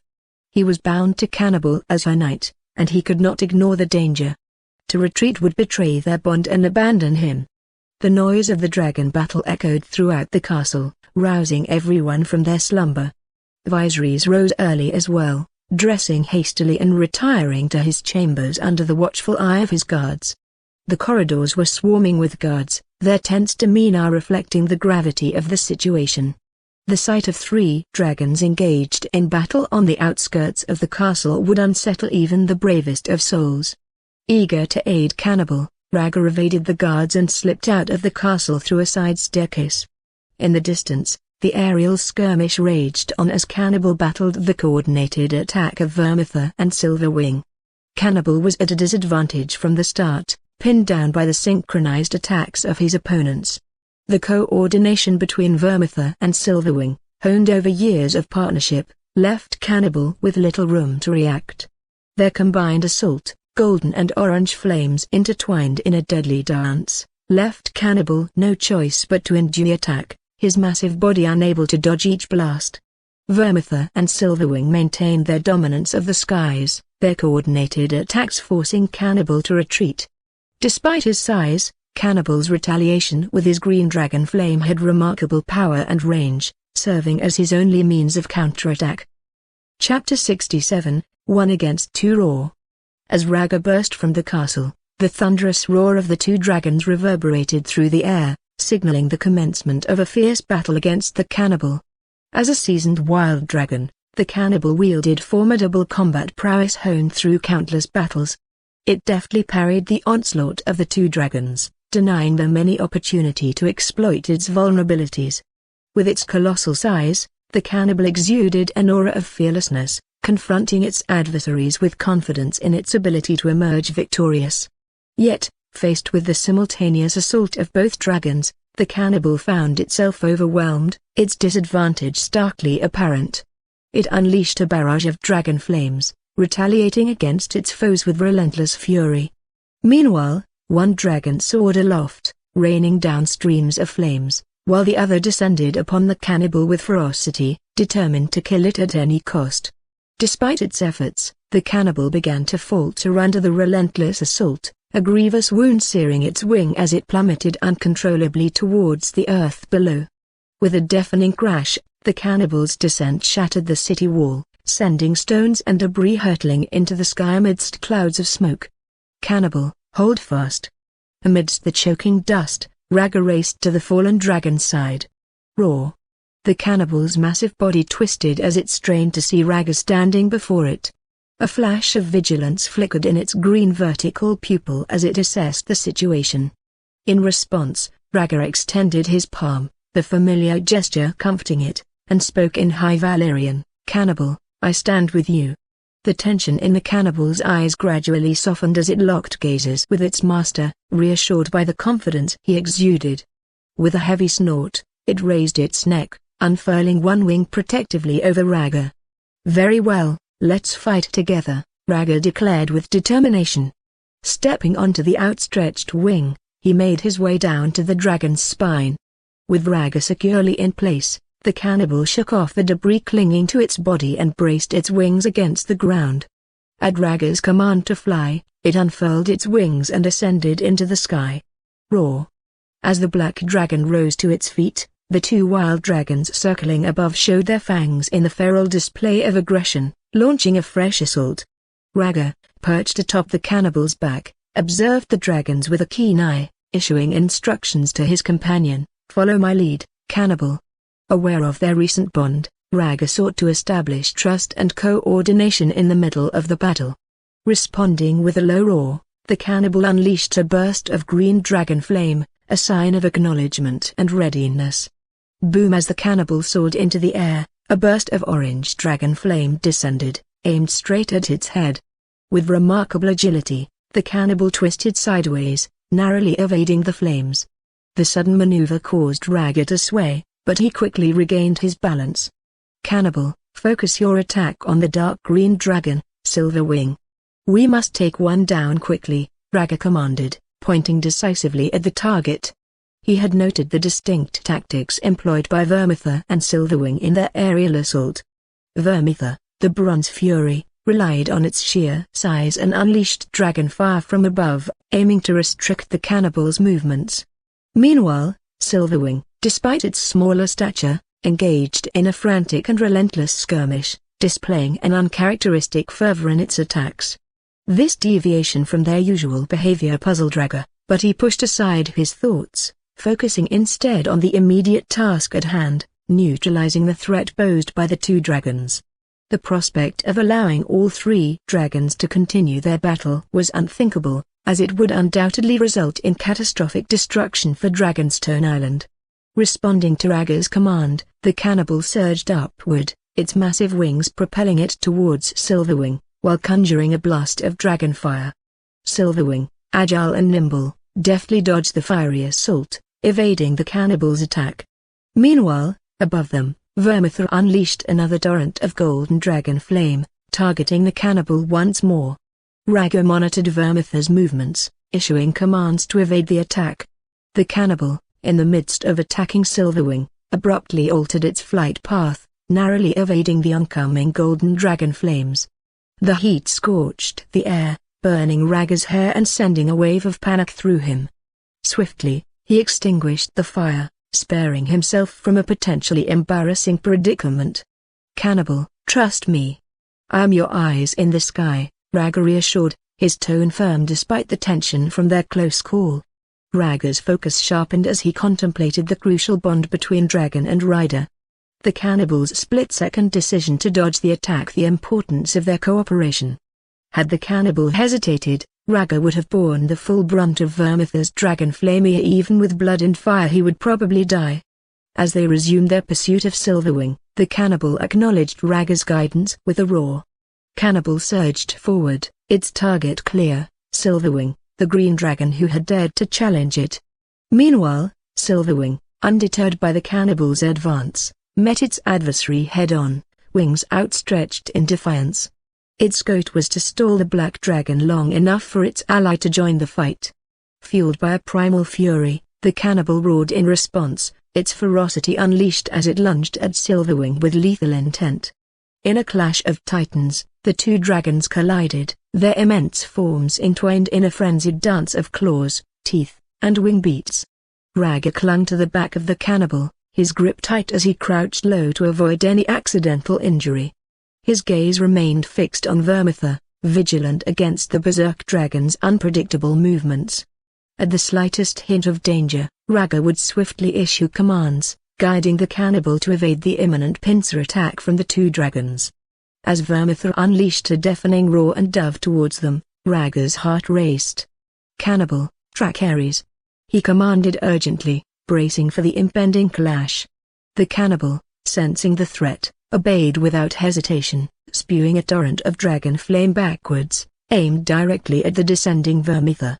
With a deafening boom, the two majestic flames collided in a dazzling display, engulfing the sky in smoke. In the ensuing chaos, it was Cannibal's emerald flame that emerged victorious, piercing through Vermithor's golden fire to strike the dragon's body.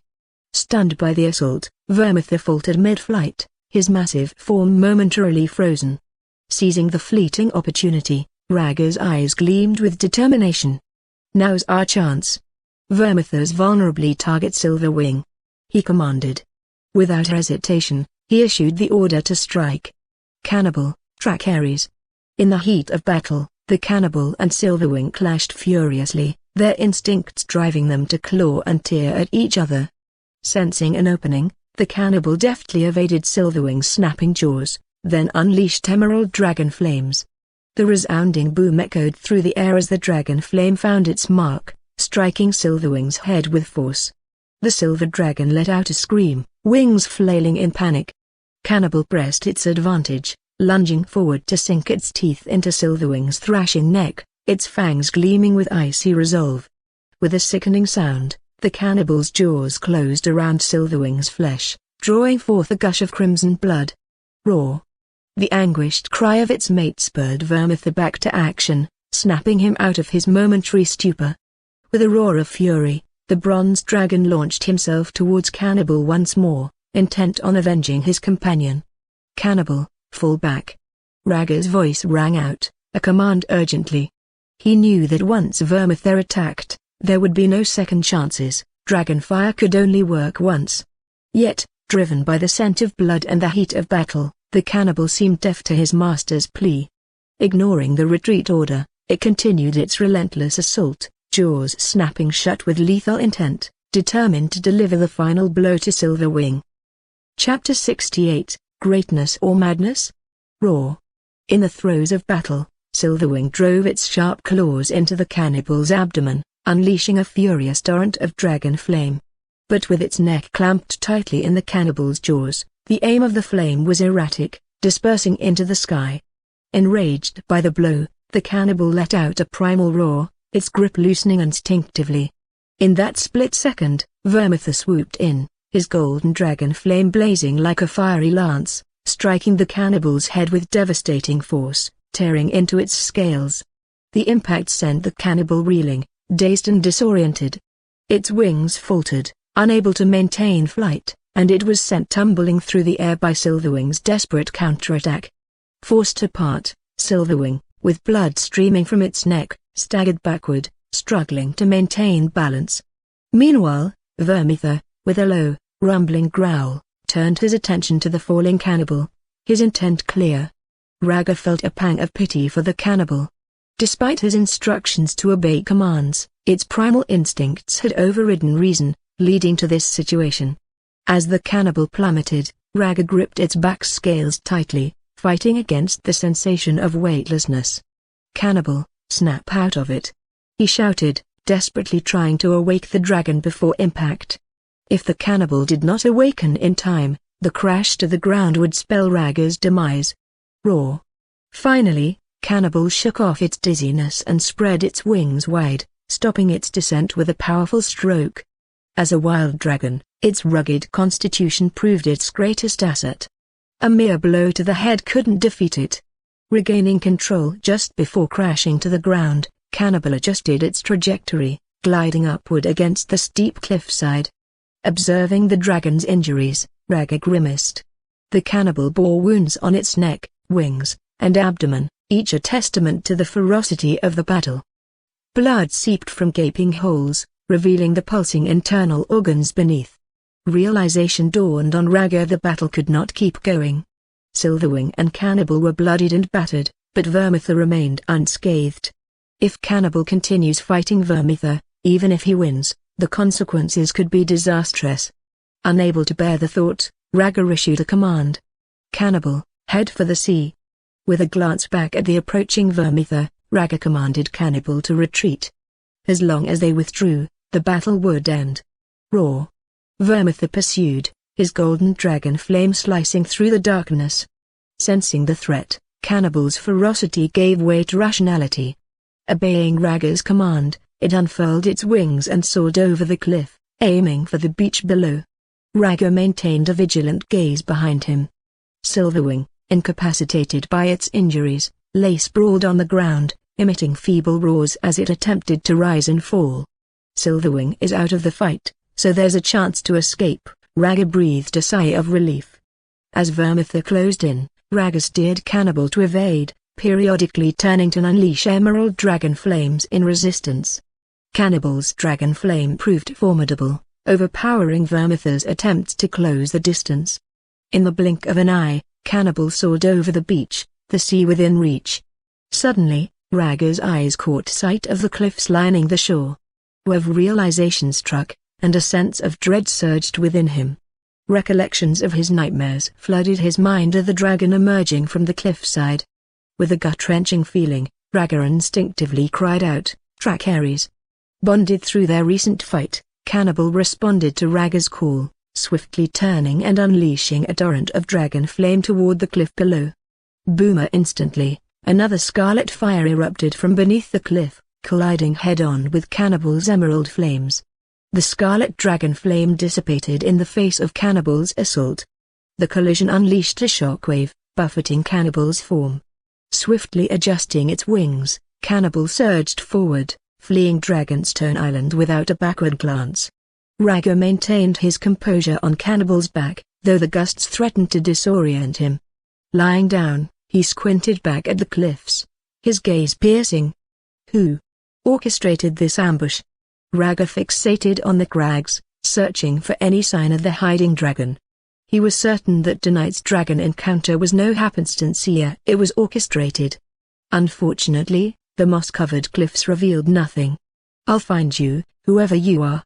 With thoughts of Silverwing on Dragonstone Island and Vermithor in pursuit, Rhaegar gritted his teeth and urged for a swift departure. This plot targeted him directly. Remaining on Dragonstone Island endangered not only himself but also his family within the castle walls. Leaving swiftly was the only prudent choice. Bolting away with remarkable speed, Cannibal outpaced the sluggish Vermithor. After a brief chase, Cannibal put considerable distance between them. Cannibal melted into the darkness night, disappearing from sight. On Dragonstone Island, a figure cloaked in black lingered in the shadows of the beach, peering into the darkness where the dragon had vanished. Blocked. Was it chance or foresight? The cloaked figure muttered, withdrawing a gold coin from his pocket. When a Targaryen is born, the gods flip a coin. One side greatness, the other madness. Which are you? His voice, deep and laden with skepticism, echoed softly on the night breeze. He tossed the gold coin high into the air, catching it effortlessly as it descended. With a slow reveal, he displayed the coin, its gleaming surface reflecting the moonlight. As he stared at the coin, a contemplative silence enveloped him. Several more times, he angrily hurled the coin into the sea before departing, his departure as silent. In the castle, Viserys stood before a towering window, his gaze burning with fury as he surveyed the ruins of the city walls. Fresh news had just reached him. Rhaegar had slipped away amidst the chaos of the dragon's fight, joining his own dragon. The memory of the clash of dragons sent shivers down Viserys' spine, fearing the potential consequences of his eldest son's actions. Fortunately, the black dragon had managed to outmaneuver Silverwing and escape, with Vermithor hot on its trail. As long as Rhaegar was with the dragon, he was safe, for the moment. "Have you gleaned any information from those guards who delivered the false message?" Viserys inquired sharply, turning to Lionel, his hand, who stood beside him. Lionel shook his head, his expression troubled. "No, Your Majesty. The guards are unyielding, and the Dragon Keeper's messenger vanished without a trace." "Continue the investigation," Viserys commanded, his voice taut with frustration. "No secret remains buried forever." Turning his attention to the recent dragon attack, Lionel offered his insight. According to the Tower Guards, Vermithor and Silverwing launched the attack on the cannibal immediately upon encountering it. Viserys' brow furrowed in contemplation. The cannibal's reputation precedes it. It's natural that stealing dragon eggs and hunting young dragons would undoubtedly provoke Silverwing's ire. "Search every corner of the castle," Viserys ordered, his fists clenched with determination. "This is an affront to the crown, and those responsible will face justice." Chapter 69, Crackclaw Point. Rhaegar and Cannibal were flying high above the narrow sea, soaring through the night sky. Cannibal had a deep wound on his belly, and blood was trailing behind him and mixing with the sea below. Despite the rush of the flight, Rhaegar's thoughts kept returning to the recent attack. He gently patted Cannibal's scales, wondering, "Why did those two dragons come after you?" He thought there might have been foul play, but he was curious about how Vermithor and Silverwing had been enticed into the scheme. Cannibal growled softly, expressing his displeasure. Rhaegar understood the message. Someone had tempted Cannibal with a feast of cattle and sheep, even tossing a dragon egg his way, under the cover of the night. As a wild dragon with a taste for dragon eggs, Cannibal couldn't resist the offer, especially after failing his hunt for the young dragon. Rhaegar sighed and guessed that Cannibal must have orchestrated something remarkable to lure Vermithor and Silverwing into attacking it. "No more stealing in Dragonstone. Dragon eggs and young dragons are off limits," Rhaegar said firmly. Cannibal responded with a loud roar. Despite his injuries, Cannibal remained defiant, letting out a low roar to express his reluctance. Rhaegar tried to reason with him, discussing the need to stop focusing on dragon eggs and young dragons. Cannibal was a straightforward creature, so he was non-committal about stealing dragon eggs. "Is the territory of Dragonstone Island too small? Are you worried that if you stop eating dragon eggs and smaller dragons, they'll take your place on the island?" Rhaegar guessed again. Rhaegar got the message. "Don't worry, Dragonstone Island can't take in too many dragons. I'll make arrangements for the new generation. And as for you, my friend," Rhaegar continued, "no more stealing. I'll ensure there's plenty of livestock for you." Offering a solution to Cannibal's concerns, Rhaegar hoped to find common ground. Cannibal remained silent, neither agreeing nor disagreeing. Rhaegar understood that territorial disputes were difficult to solve, so he let the matter rest. Expanding the land available for dragons would naturally change Cannibal's behavior. As Cannibal flew farther away, Rhaegar grew unsure of their destination, likely somewhere near the narrow sea. Cannibal's flight slowed and his breathing became labored, indicating severe injuries. "You're hurt badly. We need to find a place to land," Rhaegar urged. Noting Cannibal's wounds, Rhaegar's concern grew. "Roar." Cannibal's response was weaker than before. At dawn, Rhaegar, exhausted, spotted land ahead, with lush forests and mountains gradually coming into view. "Quick, we've found land, Cannibal!" Rhaegar exclaimed. Without a word, Cannibal adjusted their course downward. He knew exactly where to land as a wild dragon, he was familiar with suitable resting places. From sea to land, Rhaegar experienced a new kind of journey, and now he's traveling without a clear plan. Cannibal navigated through the terrain and eventually landed in a valley rich with forests and rivers. Upon landing, Cannibal's injuries took their toll, and he collapsed heavily onto the ground, leaving a deep impression in the earth. Rhaegar hadn't slept all night and was exhausted. He failed to hold on as Cannibal landed, tumbling off the dragon's back and passing out when he hit the ground. For a brief moment, both human and dragon were displeased by the rough landing. Yet, despite his injuries, Cannibal managed to rise, blood still flowing from his wounds. He paused for a moment when he saw Rhaegar unconscious, but then gently adjusted his position to make sure he was safe. Luckily, Rhaegar had landed on soft grass and wasn't hurt, just tired. With no immediate threats and plenty of caves for shelter, Cannibal carried Rhaegar to one with a good vantage point, ensuring his safety before venturing out to find healing herbs.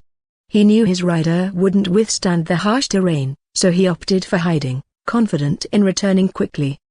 Before departing, he marked the area with his tongue to deter other creatures. Satisfied, he took off into the sky once more, leaving Rhaegar sheltered and secure in the cave. As the sun reached its peak, warmth flooded the forested valley.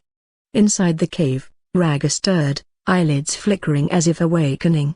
Outside, voices echoed through the valley. "Look, a massive bloodstain. Wonder what creature left it? Torment, watch out. This valley feels off." Silence followed the cautious exchange. Amidst the murmurs, Rhaegar slowly blinked awake, scanning his surroundings in confusion. "Where am I? Where's Cannibal?" he wondered aloud, puzzled by the cobweb-covered cave. Recollections of their arrival at a hidden valley flashed through his mind, followed by a blank. Someone lured me into a trap. A dragon ambush. Rhaegar suddenly realized. But who could have breached the security of Dragonstone Island to orchestrate such a scheme? Only one name emerged as Rhaegar's thoughts raced, the only one with the means and motive. "When I return, you won't escape," Rhaegar vowed silently, fists clenched in determination. "Hey, sister, come take a look. There are fresh tracks outside this cave." A child's voice called out excitedly from beyond the cave. Rhaegar's senses sharpened as he heard the approaching footsteps. He quickly rose from his spot, silently retrieving a dagger from his storage bracelet and preparing for whatever awaited outside. The sounds drew nearer, causing Rhaegar's grip on the dagger to tighten. As a child and alone in an unfamiliar place without Cannibal by his side, he knew he couldn't afford to take any risks. "Who's in there? Show yourself," a young girl's voice demanded from outside. Rhaegar quickly assessed the situation. Based on the voices, there were likely 3 individuals outside, 2 boys and the girl one of them called sister. Rhaegar blinked. He felt a wave of relief wash over him as he sensed the small threat. He was confident in his noble birth and harmless look. He doubted anyone would dare harm him, unless they were truly foolish savages. The thought of encountering a noble hunting party brought a glimmer of hope to him. Perhaps he'd be welcomed with a grand celebration and treated to fine food and drink. At the very least, he was hoping for a safe escort back to King's Landing. Chapter 70, Free Folk. "Okay, I'm coming out." Rhaegar decided to be honest after thinking it over.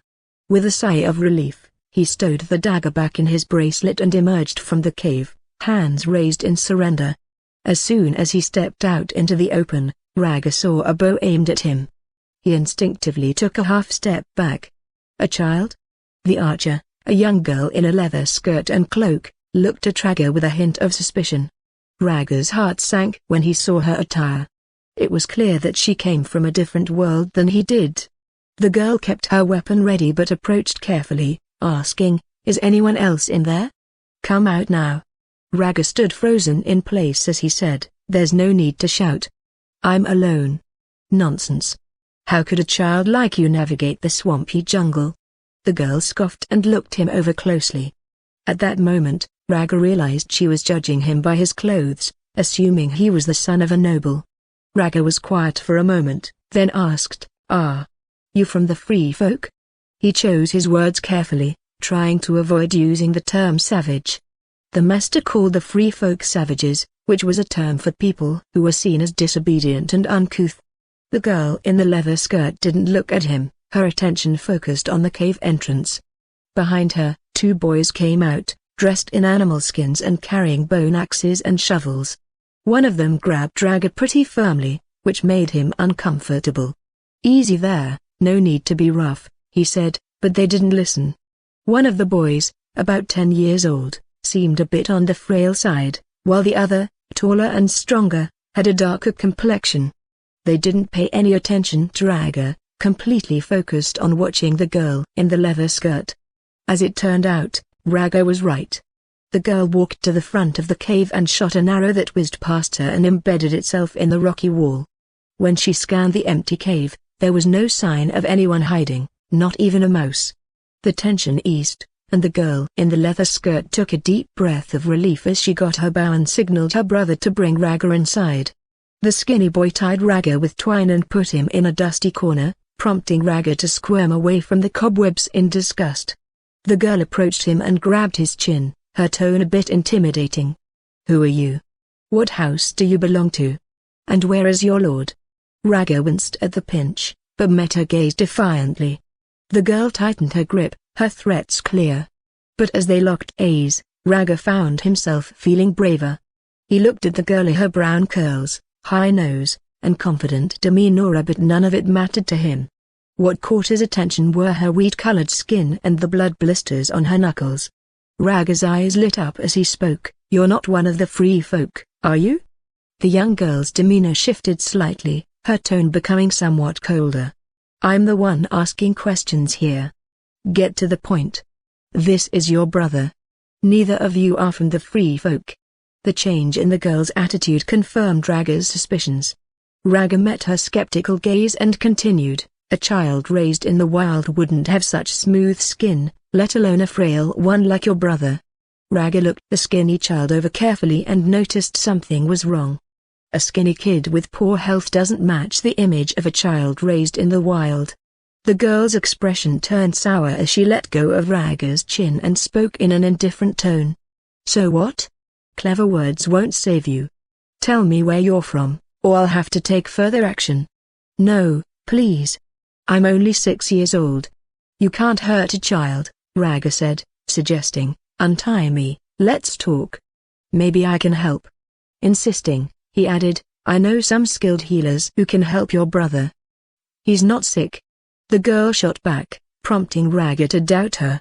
"His pale face suggests otherwise," he countered. "That's enough.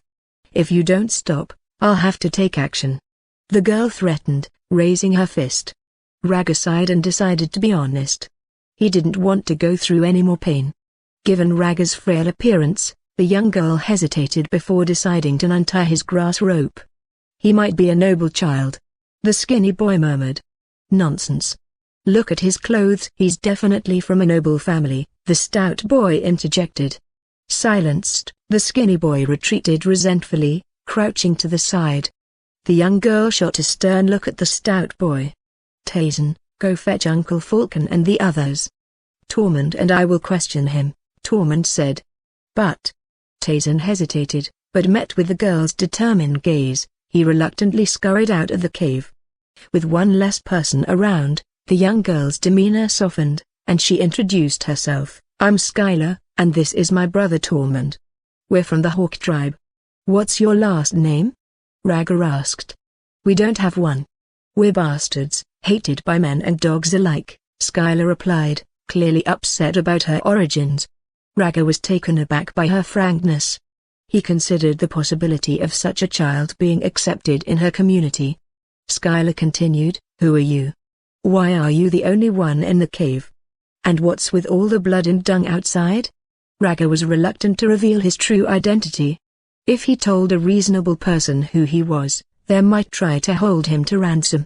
He wasn't sure what Skylar's intentions were, given her dislike of her own birth. Sensing his unease, Skylar reassured him, "Don't worry, we won't hurt you. Our tribe takes care of children and women."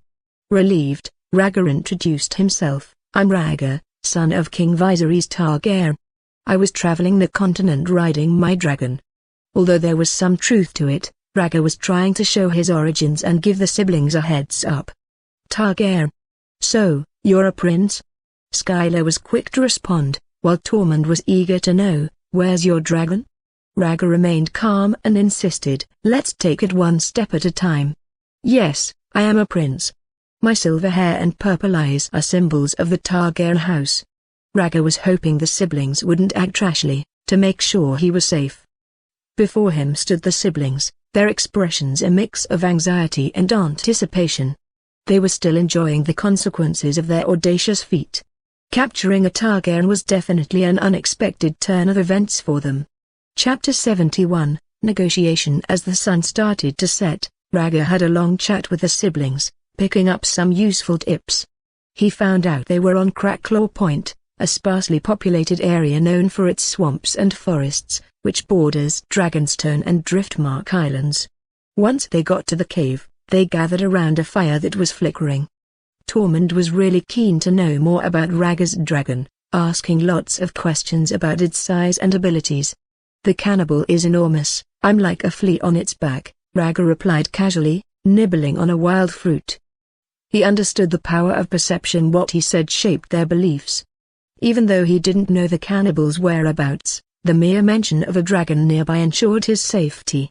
While Skylar tended to the fire, he casually mentioned the blood stain in the valley, connecting it to Rhaegar's dragon. Rhaegar remained calm and collected. "We were attacked by other dragons on the narrow sea, so I ended up stranded here." "Other dragons?" Tormund gasped in surprise. Rhaegar elaborated, "Dragonstone Island was once home to many dragons. My ancestors used them to conquer Westeros." Skylar interjected, contradicting him. "Nonsense. Only 3 dragons were known in the War of Conquest." Impressed, Rhaegar replied, "You know your history?" "HMPH. I've read books on the subject." "I'm not an idiot," Skylar shot back.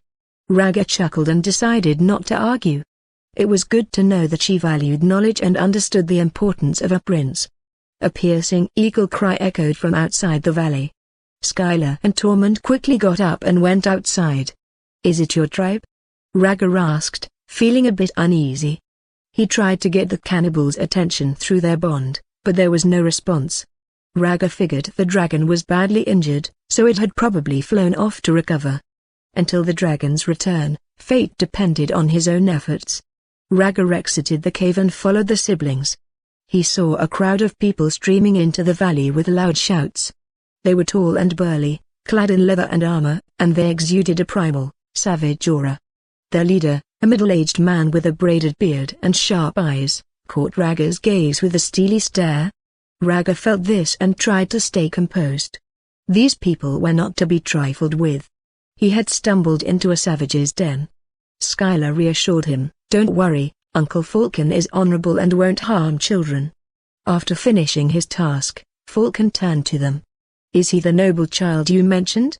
Skylar nodded solemnly. "Yes, he is the child of a king, a Targaryen." "A prince?" Falcon exclaimed, clearly surprised by Rhaegar's status. Though not a wildling, a prince's status was still extraordinary. Rhaegar knew he had to speak up to answer Falcon's question. "I'm Rhaegar Targaryen, born in the Red Keep in King's Landing." "Does that ring a bell?" he stated firmly. "A place thousands of miles away." "Why would I know?" Falcon replied, nonchalant. "I traveled the continent on a dragon and encountered trouble. If you help me, I'll reward you handsomely," Rhaegar proposed, hoping to strike a deal. Falcon chuckled. "I can believe that. Your father is a king. A mountain of gold and silver must be at your disposal." Rhaegar's eyes lit up. "So you'll help me?" "No promises," Falcon flatly refused. Surprised, Rhaegar offered gold and protection in return. But Falcon remained adamant. "The Hawk tribe doesn't trust outsiders. It's always been that way." Skylar confirmed his words. "That's our way." Rhaegar pressed on. "What are your conditions for helping me?" "Join our tribe." "I'll protect you," Falcon declared solemnly. Rhaegar burst into laughter. Sitting firmly, Rhaegar stared at Falcon and scoffed. "Do you really think a Targaryen prince would join a savage tribe? That's the funniest thing I've heard." With that, Rhaegar realized that Falcon wasn't going to help him. As a dragon rider, he knew he had power, as evidenced by the bloodstains in the valley. He doubted Falcon would dare touch him. Falcon, unfazed by Rhaegar's words, smiled. "But didn't you come seeking my help?" Rhaegar was momentarily speechless. It was true he had sought assistance, though his dragons were his true strength. He needed to stall the savages and prevent any harm. Falcon, cutting a piece of hair, offered it to Rhaegar. I spotted a wounded beast flying off to the swamp of despair. I'll offer you protection until your dragon returns. But you must promise your dragon won't harm my tribe and leave as soon as you can. Falcon wasn't your average savage. He'd dealt with noble lords before, and he knew that the wounded beast in the valley was dangerous. The dung heap at the valley's mouth told a story. Most of it was the dragon's trail, left before it went to hunt. This kid had been the top threat from the start. The wild dragon could return at any moment. It would have been a bad idea to try to negotiate more with this kid while the dragon was around. Falcon could kill him and run away, but tribal tradition forbade harming children. It was better to leave him be and treat him well. When the dragon returned, the child could ride it to safety.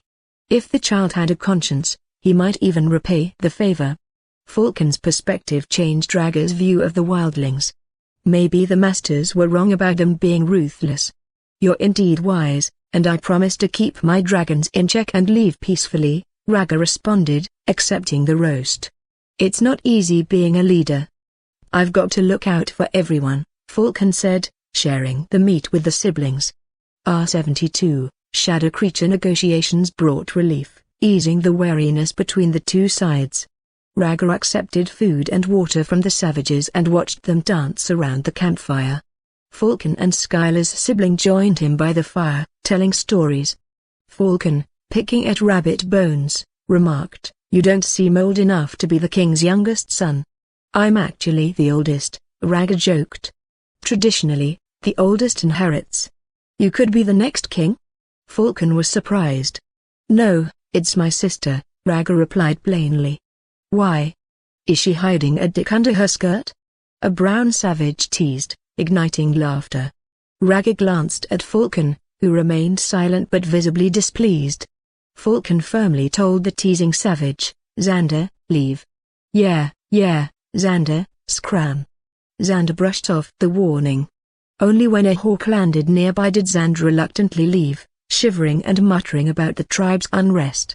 "The tribe has been unsettled lately, many warriors are restless," Falcon said before walking away. Rhaegar grinned, "He has a foul mouth, I wonder if his breath rivals dragon dung." Falcon, slightly irritated, paused, "I'll take care of him and warn the others." He wasn't irritated at Rhaegar's threat, but at the tribe's men for embarrassing him in front of guests. The night progressed. When his hunger was satisfied, Rhaegar returned to the cave where he had awakened to rest. Falcon provided soft animal skins and made sure the siblings accompanied him. Arranging the skins as bedding, Rhaegar greeted the sleeping siblings and shared the remaining skins. "Thank you," Tormund murmured gratefully. "May I ask about the changes in the tribe?" Rhaegar inquired, jumping at the chance for information. Tormund hesitated, glancing at Skylar. Skylar nodded and lay down on a straw mat. "Our home was attacked by monsters," Tormund explained solemnly, forcing Uncle Falcon to lead us on this journey. "Monsters? Like alligators or pythons in the swamp?" Rhaegar's curiosity was piqued. "No, shadow creatures, swift as pythons, lurking unseen." Tormund trembled with fear. Rhaegar was incredulous. "I've never heard of such creatures. Are they real?" he asked, turning to Skylar for confirmation. Skylar nodded sadly. "They are. Even our elders are baffled. These monsters came out of nowhere." Rhaegar frowned, uneasy. The safety of this tribe was more precarious than he'd thought. After a somber exchange, the cave fell silent. The three lay in their beds, the cries of the wildlings echoing from the carnival outside the cave. After a while, Skylar broke the silence. "Why is your sister the heir?" she asked. "It doesn't matter, we're both my mother's children," Rhaegar replied, uninterested. "You're fooling yourself. Noble lords prefer a son to inherit their title," Skylar interjected. "True, but my father chose her, and I support her because we're family," Rhaegar explained. Skylar scoffed. "She'll marry, have a family of her own, and you, the brother with a higher claim to the throne, will just be in her way. What lord are you the illegitimate daughter of?" "To have so much knowledge of the Targaryen political situation," Rhaegar joked. Skylar grimaced. "Just a bastard from someone who couldn't keep his pants on," she replied, uncomfortable discussing her heritage.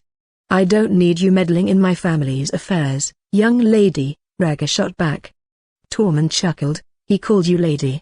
Skylar kicked him to stifle his laughter. The cave fell silent again. It's midnight. The air is thick with humidity, and the crescent moon is hidden by a thick cloud. Without it, the darkness deepens. In the valley, the tired wildlings are sleeping in groups on the ground. The campfires are almost out, with just embers left. In the darkness, a shadowy figure emerges from the shadows of a looming tree. It blends in perfectly with the night, moving like a snake towards a sleeping savage. It sneaks into the savage's nose, ears, and mouth. It seems almost like it's made of air as it easily gets into the savage's body. The savage is startled awake by a soft gagging sound. His eyes flutter open. To his horror, he finds a twisted creature on top of him, with tendrils extending like vines. Before he can scream, the tendrils pierce his brain, ending his life. With a chilling efficiency, the creature moves on, seeking its next victim in the darkness. Rhaegar was fast asleep inside the cave. Out of nowhere, a mournful scream pierced the night, jolting everyone awake. Rhaegar blinked and looked around the cave. The siblings were already on their feet, grabbing weapons from nearby. "Stay inside, it's dangerous out there," they warned as they quickly left. Numbly, Rhaegar followed, believing it is more dangerous to be left alone. Outside, the savages were in a panic. Some were tending to the bonfire, while others were lighting torches, but the darkness persisted. Rhaegar stayed close to Skylar, peeking out to assess the situation amid the chaos. Amidst the screams, useful information was scarce. As the commotion settled, Falcon returned with the tribe warriors, carrying corpses. Strong savages, bleeding from every orifice, lay among them. One had been fatally shot by an arrow. In front of the tribe, Falcon incinerated the bodies. Another savage retrieved the arrow, scowling. Chapter 73, The Promise. As soon as Falcon opened his mouth, the wildlings started making a lot of noise, rattling and screaming, and asking for revenge. Rhaegar asked Tormund in a quiet voice, what happened to the 3 burned bodies? Of the dead, only one had been shot, the others had died in strange ways. It was a detail too intriguing to escape Rhaegar's notice. Tormund cast a fearful glance over his shoulder, his voice lowered to a tremble. "Those were the ones claimed by the shadow creature. Its presence still haunts our tribe." Even as he spoke, his body trembled, his face growing even more pale. Addressing the assembled clansmen, Falcon raised his hands high, his voice commanding, "Silence. The enemy is close. Get your weapons ready right away." The arrows killed the night's sentinels. One of the tribe members had stumbled upon a body while answering nature's call in the dead of night. His screams rallied the tribe. The other 3 were found by the tribe when they woke up, and their deaths made the Hawk tribe feel devastated. Falcon led the able-bodied savages in arming themselves, lighting torches, and venturing into the valley in small groups to scout. With the night sentinels down, it was clear that there was someone out there, waiting to strike at any moment. Rhaegar frowned at the grim scene unfolding before him. This tribe has become the target of an unknown threat, and now that other tribes were uncovering their route, launching an indiscriminate assault would only invite an ambush and annihilation under the cover of the night. As Rhaegar moved to issue his warning, Skylar grabbed him by the collar and said, "Don't act rashly. You can't expect a bunch of impulsive savages to think things through. But it's dangerous." Rhaegar kept pushing. "I am aware of that, as is Uncle Falcon. But the survival of the wildlings depends on conquest and subjugation," Skylar replied. Skylar, holding a bow, led Rhaegar and Tormund with a firm grip, suggesting, "Let's hide with the women and children. Tribes rarely harm them." The able-bodied savages followed Falcon out of the valley, leaving Rhaegar among the weak and infirm. Among them, besides the pregnant women, were the wild children who resembled untamed apes. Rhaegar observed the surroundings and said, "Your tribe seems to be short on men and children. The conquered tribes see their men and elders killed, their women raped, and their children abandoned," Skylar explained. "Many of these children are orphans taken in by Uncle Falcon. He believes they will grow up to be fierce warriors. Falcon is a unique savage, Rhaegar said, shaking his head with a wry smile. For a hunter-gatherer like Falcon, feeding a child seemed like an impossible task. To expect a young savage to grow into greatness seemed like a huge challenge. The early morning air was filled with the sound of flames rising outside the valley, accompanied by screams and the wailing of another group. Falcon stumbled back to the safety of the valley, covered in blood, followed by a few badly injured and angry figures. The ominous howls followed them relentlessly as the glow of the fire spread across the open expanse. Run! The people of the Soldier Pine tribe are coming, get out of here. Falcon brandished his axe, deflecting bone arrows as he urged the tribesmen to flee. Quickly, move. Without hesitation, Rhaegar dashed toward the narrow exit on the opposite side of the valley. Glancing back, he saw the others running ahead with even more urgency. They fled in a frenzy of panicked screams. Rhaegar was left behind, struggling to keep up with the adults.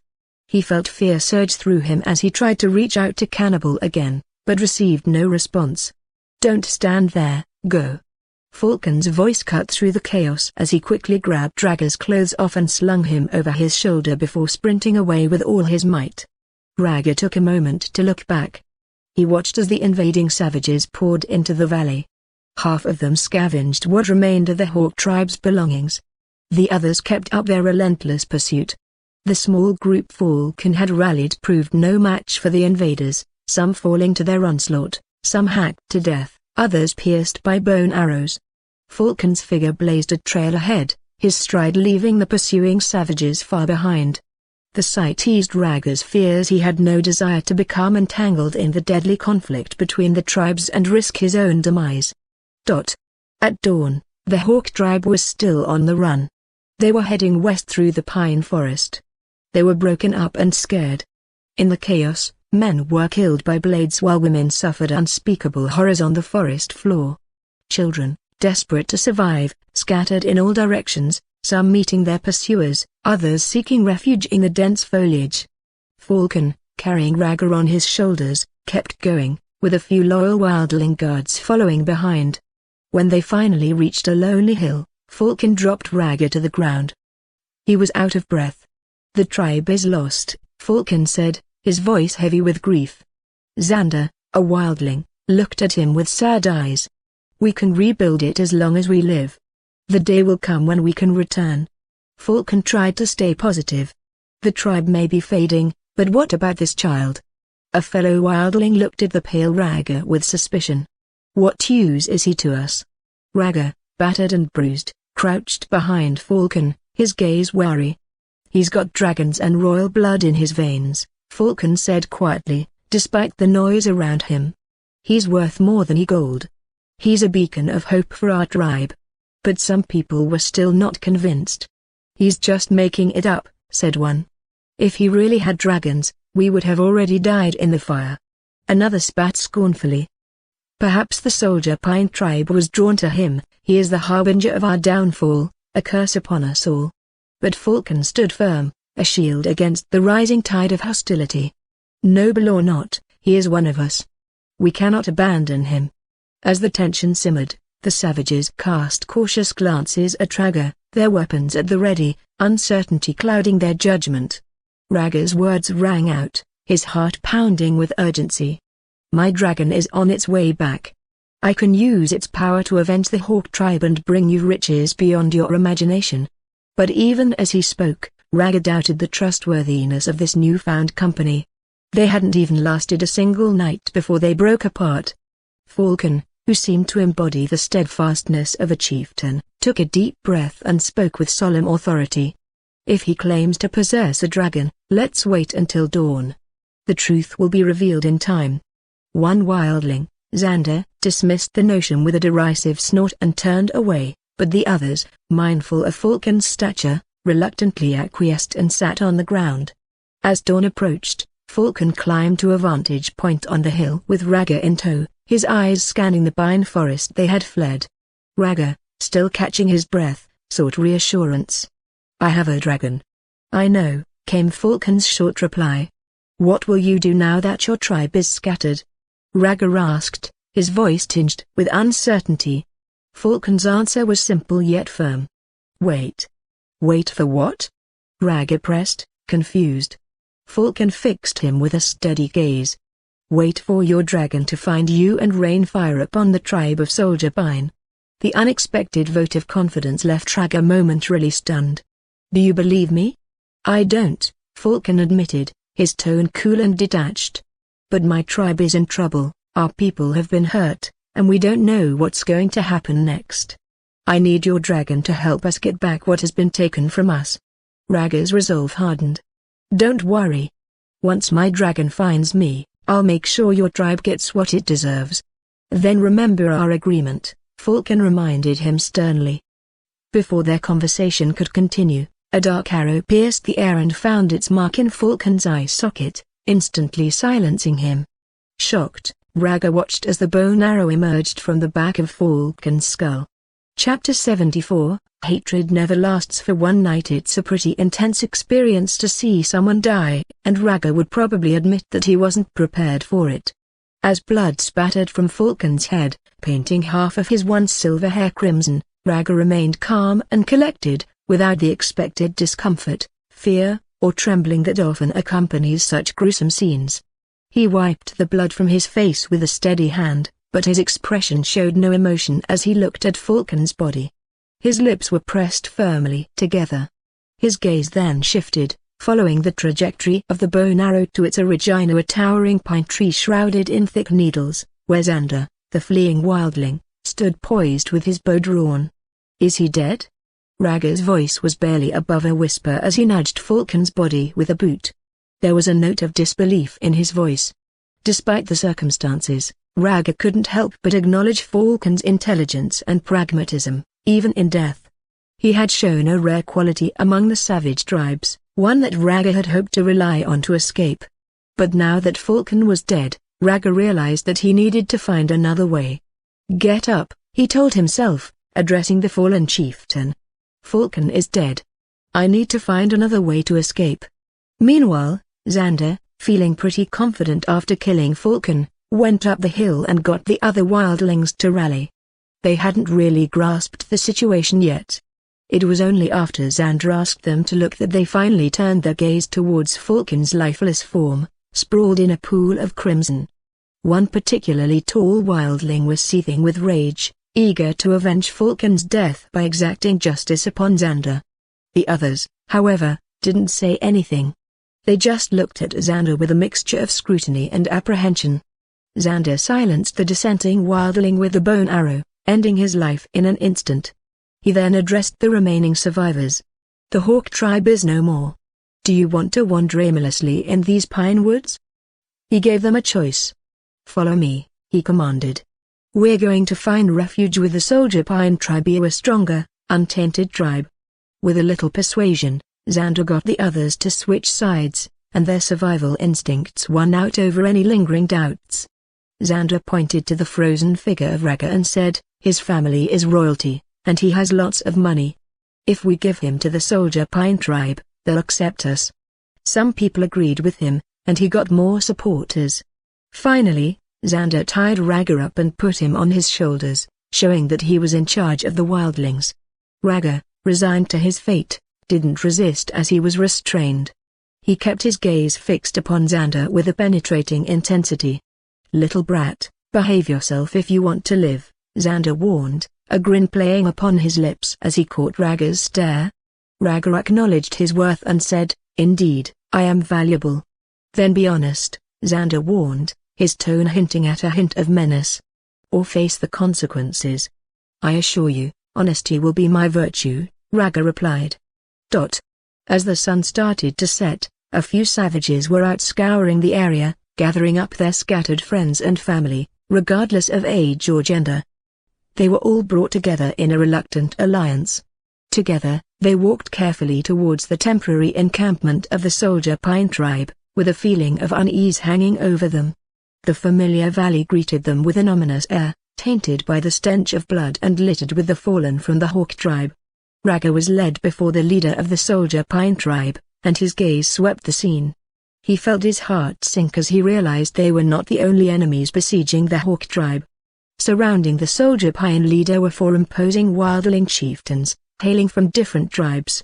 Their presence cast a shadow over the grim proceedings. The soldier pine leader looked at Xander with disdain and ordered his subordinates to break Xander's arms and legs before sending him off to his fate.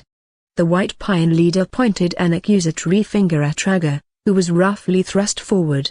He was impatient as he delivered his decree.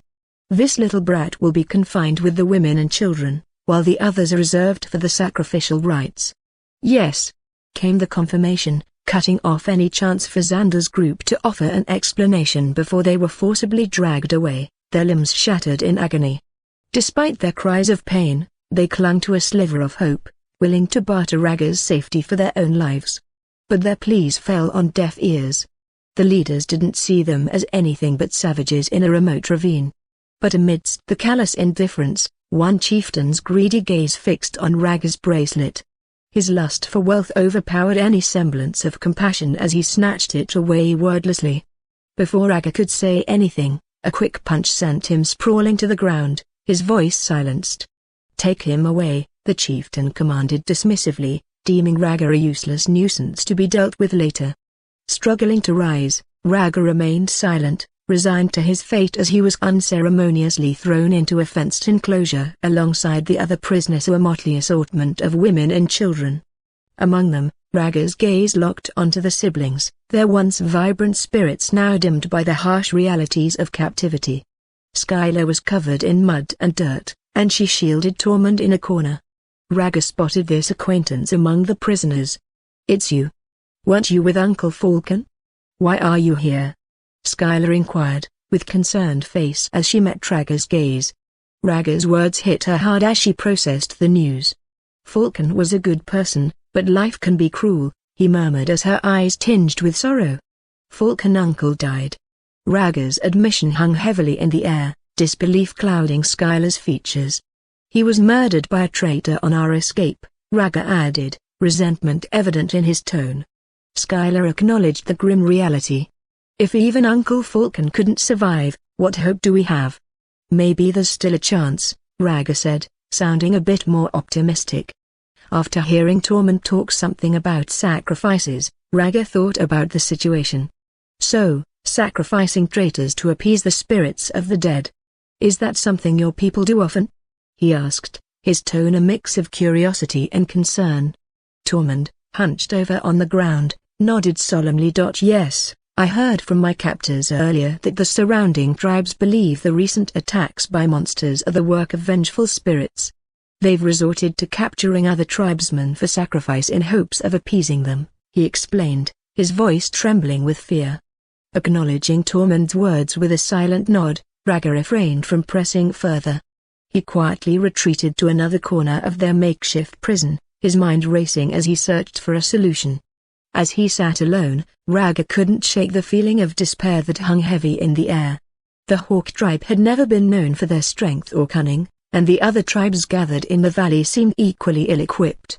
With a resigned sigh, Rhaegar thought out loud, "Well, for now, it might be best to stay low and wait it out." Night fell over the valley. The victorious savages celebrated their triumph, lighting bonfires that illuminated the darkness and echoing their primal celebrations throughout the night. But as the hours passed, the fervor died down, and a somber peace settled over the encampment. People were tired from the day's events, so they went to sleep with loved ones. Some people fell asleep quickly, while others struggled to get to sleep. Amidst the eerie stillness, Rhaegar stirred from his feigned slumber, his senses sharp and attuned to the quietude of the night. With a sense of purpose, he got up from the ground, looking at the scared women and children huddled together before he quietly made his way to the edge of the prison. The fence, which was poorly manned by tired guards, provided little resistance as Rhaegar slipped through the gaps. His small frame and dark attire blended seamlessly into the shadows. He avoided the vigilant patrols and traversed the valley until he reached a precipice overlooking the captive Xander and his men. They lay battered and broken, their bodies bearing the cruel marks of torture. With a heavy heart, Rhaegar picked up an old iron axe from a nearby campfire.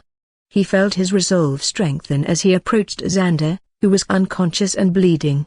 Rhaegar paused to think about what he is going to do next. In a last-ditch effort to wake Xander from his slumber, he resorted to force, delivering a series of urgent kicks until Xander stirred, his eyes wide with fear. "Look at me, Xander," Rhaegar commanded, his voice cutting through the night. As Xander's gaze met his own, Rhaegar's resolve hardened, his grip tightening on the axe. "It's you." Xander's words trailed off as Rhaegar's axe descended swiftly. With a sickening thud, the blade severed Xander's artery, unleashing a torrent of crimson that drenched Rhaegar in a chilling baptism of blood. Bowing his head in silent reverence, Rhaegar uttered a solemn farewell, "You and Falcon, halves of a whole. May your souls find peace." With each swing of the axe, he was seeking not only vengeance but closure, as the echoes of his actions reverberated through the night.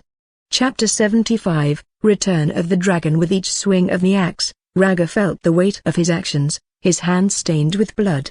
But as his enemy's head rolled to the ground, he felt a strange sensation, mixed with a deep sense of dread. "It's not as simple as it seems," he said to himself, his voice barely audible over the noise of the camp. "But this axe, it's surprisingly balanced." Rhaegar put the bloody weapon aside and took a look around. This was just the start. There was still a lot more to do. For once, he didn't try to hide from the patrolling savages. Instead, he walked right into the heart of the camp, his purpose clear. Before he knew it, he was surrounded by a group of wary warriors, their weapons drawn and their eyes blazing with hostility. "Hey, kid, what are you doing here?" one of them demanded, his voice dripping with contempt. Rhaegar remained calm in the face of their hostility. "You do well to show a Targaryen some respect," he replied, his words laced with a hint of defiance. The crowd let out a loud, derisive laugh. "You say you're a Targaryen? More like a dead man walking," taunted one particularly vile savage, his face contorted with malice. In response, Rhaegar just held out a hand, pointing upward. This caught the savages' attention. "Look up," he told them, his tone calm despite the danger looming overhead. Two glowing green orbs moved through the night air, cutting through the darkness like ethereal lanterns, casting an otherworldly glow on the scene below. The savages stopped in their tracks, their breath catching in their throats as they watched the incredible show unfold above them. With a subtle tremor, the green lights swayed, causing the very fabric of the night sky to ripple. Then they saw it, a huge creature, its black scales shining in the moonlight, surveying the valley with an air of unquestionable authority. As they took in this sight, fear gripped their hearts, leaving them powerless in the presence of the beast. They fell to their knees, their weapons forgotten, as they cowered before the mighty predator. "Devour him," Rhaegar said, his voice breaking the tense silence as he approached the trembling savage. With a menacing roar, the dragon asserted his dominance, sending the victim sprawling backward. Before he even hit the ground, the dragon's agile jaws seized the man and dragged him into its gaping maw. The crunch of bones echoed through the night as the dragon devoured its prey, sating its hunger with mercilessly. With this display of power, Rhaegar's dragon, Cannibal, reclaimed its rightful place as the apex predator of Dragonstone. Sensing his master's distress during the day's ordeal, Cannibal had returned of his own accord, guided by the bond between dragon and rider. Now reunited, man and dragon stood as one. With a determined look, Rhaegar mounted his loyal steed, his expression showing no hint of mercy as he surveyed the trembling natives below. All that patience he's had all day is for this moment of vengeance. Now, Rhaegar will take his dragon and burn all those who have disrespected him with dragonfire. As Cannibal walked past them, Rhaegar's voice rang out with a cold indifference. "Summon your leaders. I will await their arrival." Perched atop the formidable dragon, Rhaegar commanded the remaining savages with an air of authority as he demanded their obedience. "Monsters! Monsters!" The onlookers were so shocked that they couldn't speak. They were reeling from the sight of their comrades being killed. Each word Rhaegar spoke seemed to carry a sense of doom, sending shivers down their spines and igniting a primal instinct to flee. They jumped to their feet and ran in all directions, screaming in panic. But even though they were scared, the dragon stayed perfectly still, its dragonfire still held in check. Instead, it extended a sinuous tail, scooped up the savage leader, and delivered him to Rhaegar with effortless precision. Rhaegar accepted the recovered bracelet with a casual flick of his hand and looked at the fallen leader with icy detachment. An eye for an eye, a tooth for a tooth. Your fate is in your hands, he intoned, his voice devoid of emotion. As Rhaegar's gaze fell once more on the trembling savages below, the dragon picked up on his intent. With a roar, it unleashed a torrent of dragon fire that lit the valley in a blazing inferno, sending shockwaves of heat through the air. The savages, with their psychological defenses shattered, cowered in fear before the power of the dragon. They knelt before the dragon's power and surrendered their weapons. They joined in a chorus of fear and awe for the deity before Thema, the god of fire incarnate. Rhaegar's voice cut through the tumult. It was cold and commanding. He asked, "Which one of you is the leader of the Soldier Pine tribe?" His words, though soft, silenced the clamor around them. Whispers rippled through the crowd as they, driven by fear, pushed forward the leader of the Soldier Pine tribe, a stalwart figure, his features etched with fear. Rhaegar kept his cool as he asked the trembling savage, "Many tribes have joined forces against the Hawk tribe. Who orchestrated this?" "I did." The leader admitted, "We joined together in the face of the evil spirit's curse." His resolve faltered under Rhaegar's scrutiny. "Your honesty is commendable," Rhaegar remarked, his hand caressing the dragon's smooth scales. With a casual gesture, he uttered a command in High Valyrian, "Track Ares." Confusion clouded the savages' faces as they failed to understand the ancient tongue. In an instant, emerald flames erupted from the dragon's maw, engulfing the leader of the Soldier Pine tribe in a blaze of dragon fire. In an instant, flesh turned to ash, consumed by the dragon fire. Rhaegar looked away, unwilling to witness the carnage he had wrought. The act weighed heavily on him, but he remained decided. He'd made a promise and he was going to keep it. "Run. Run for your lives.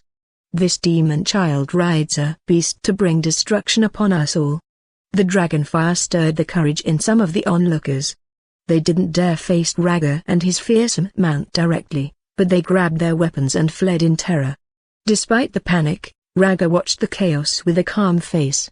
He gave a low command, and the dragon responded by spreading its wings and rising into the night sky.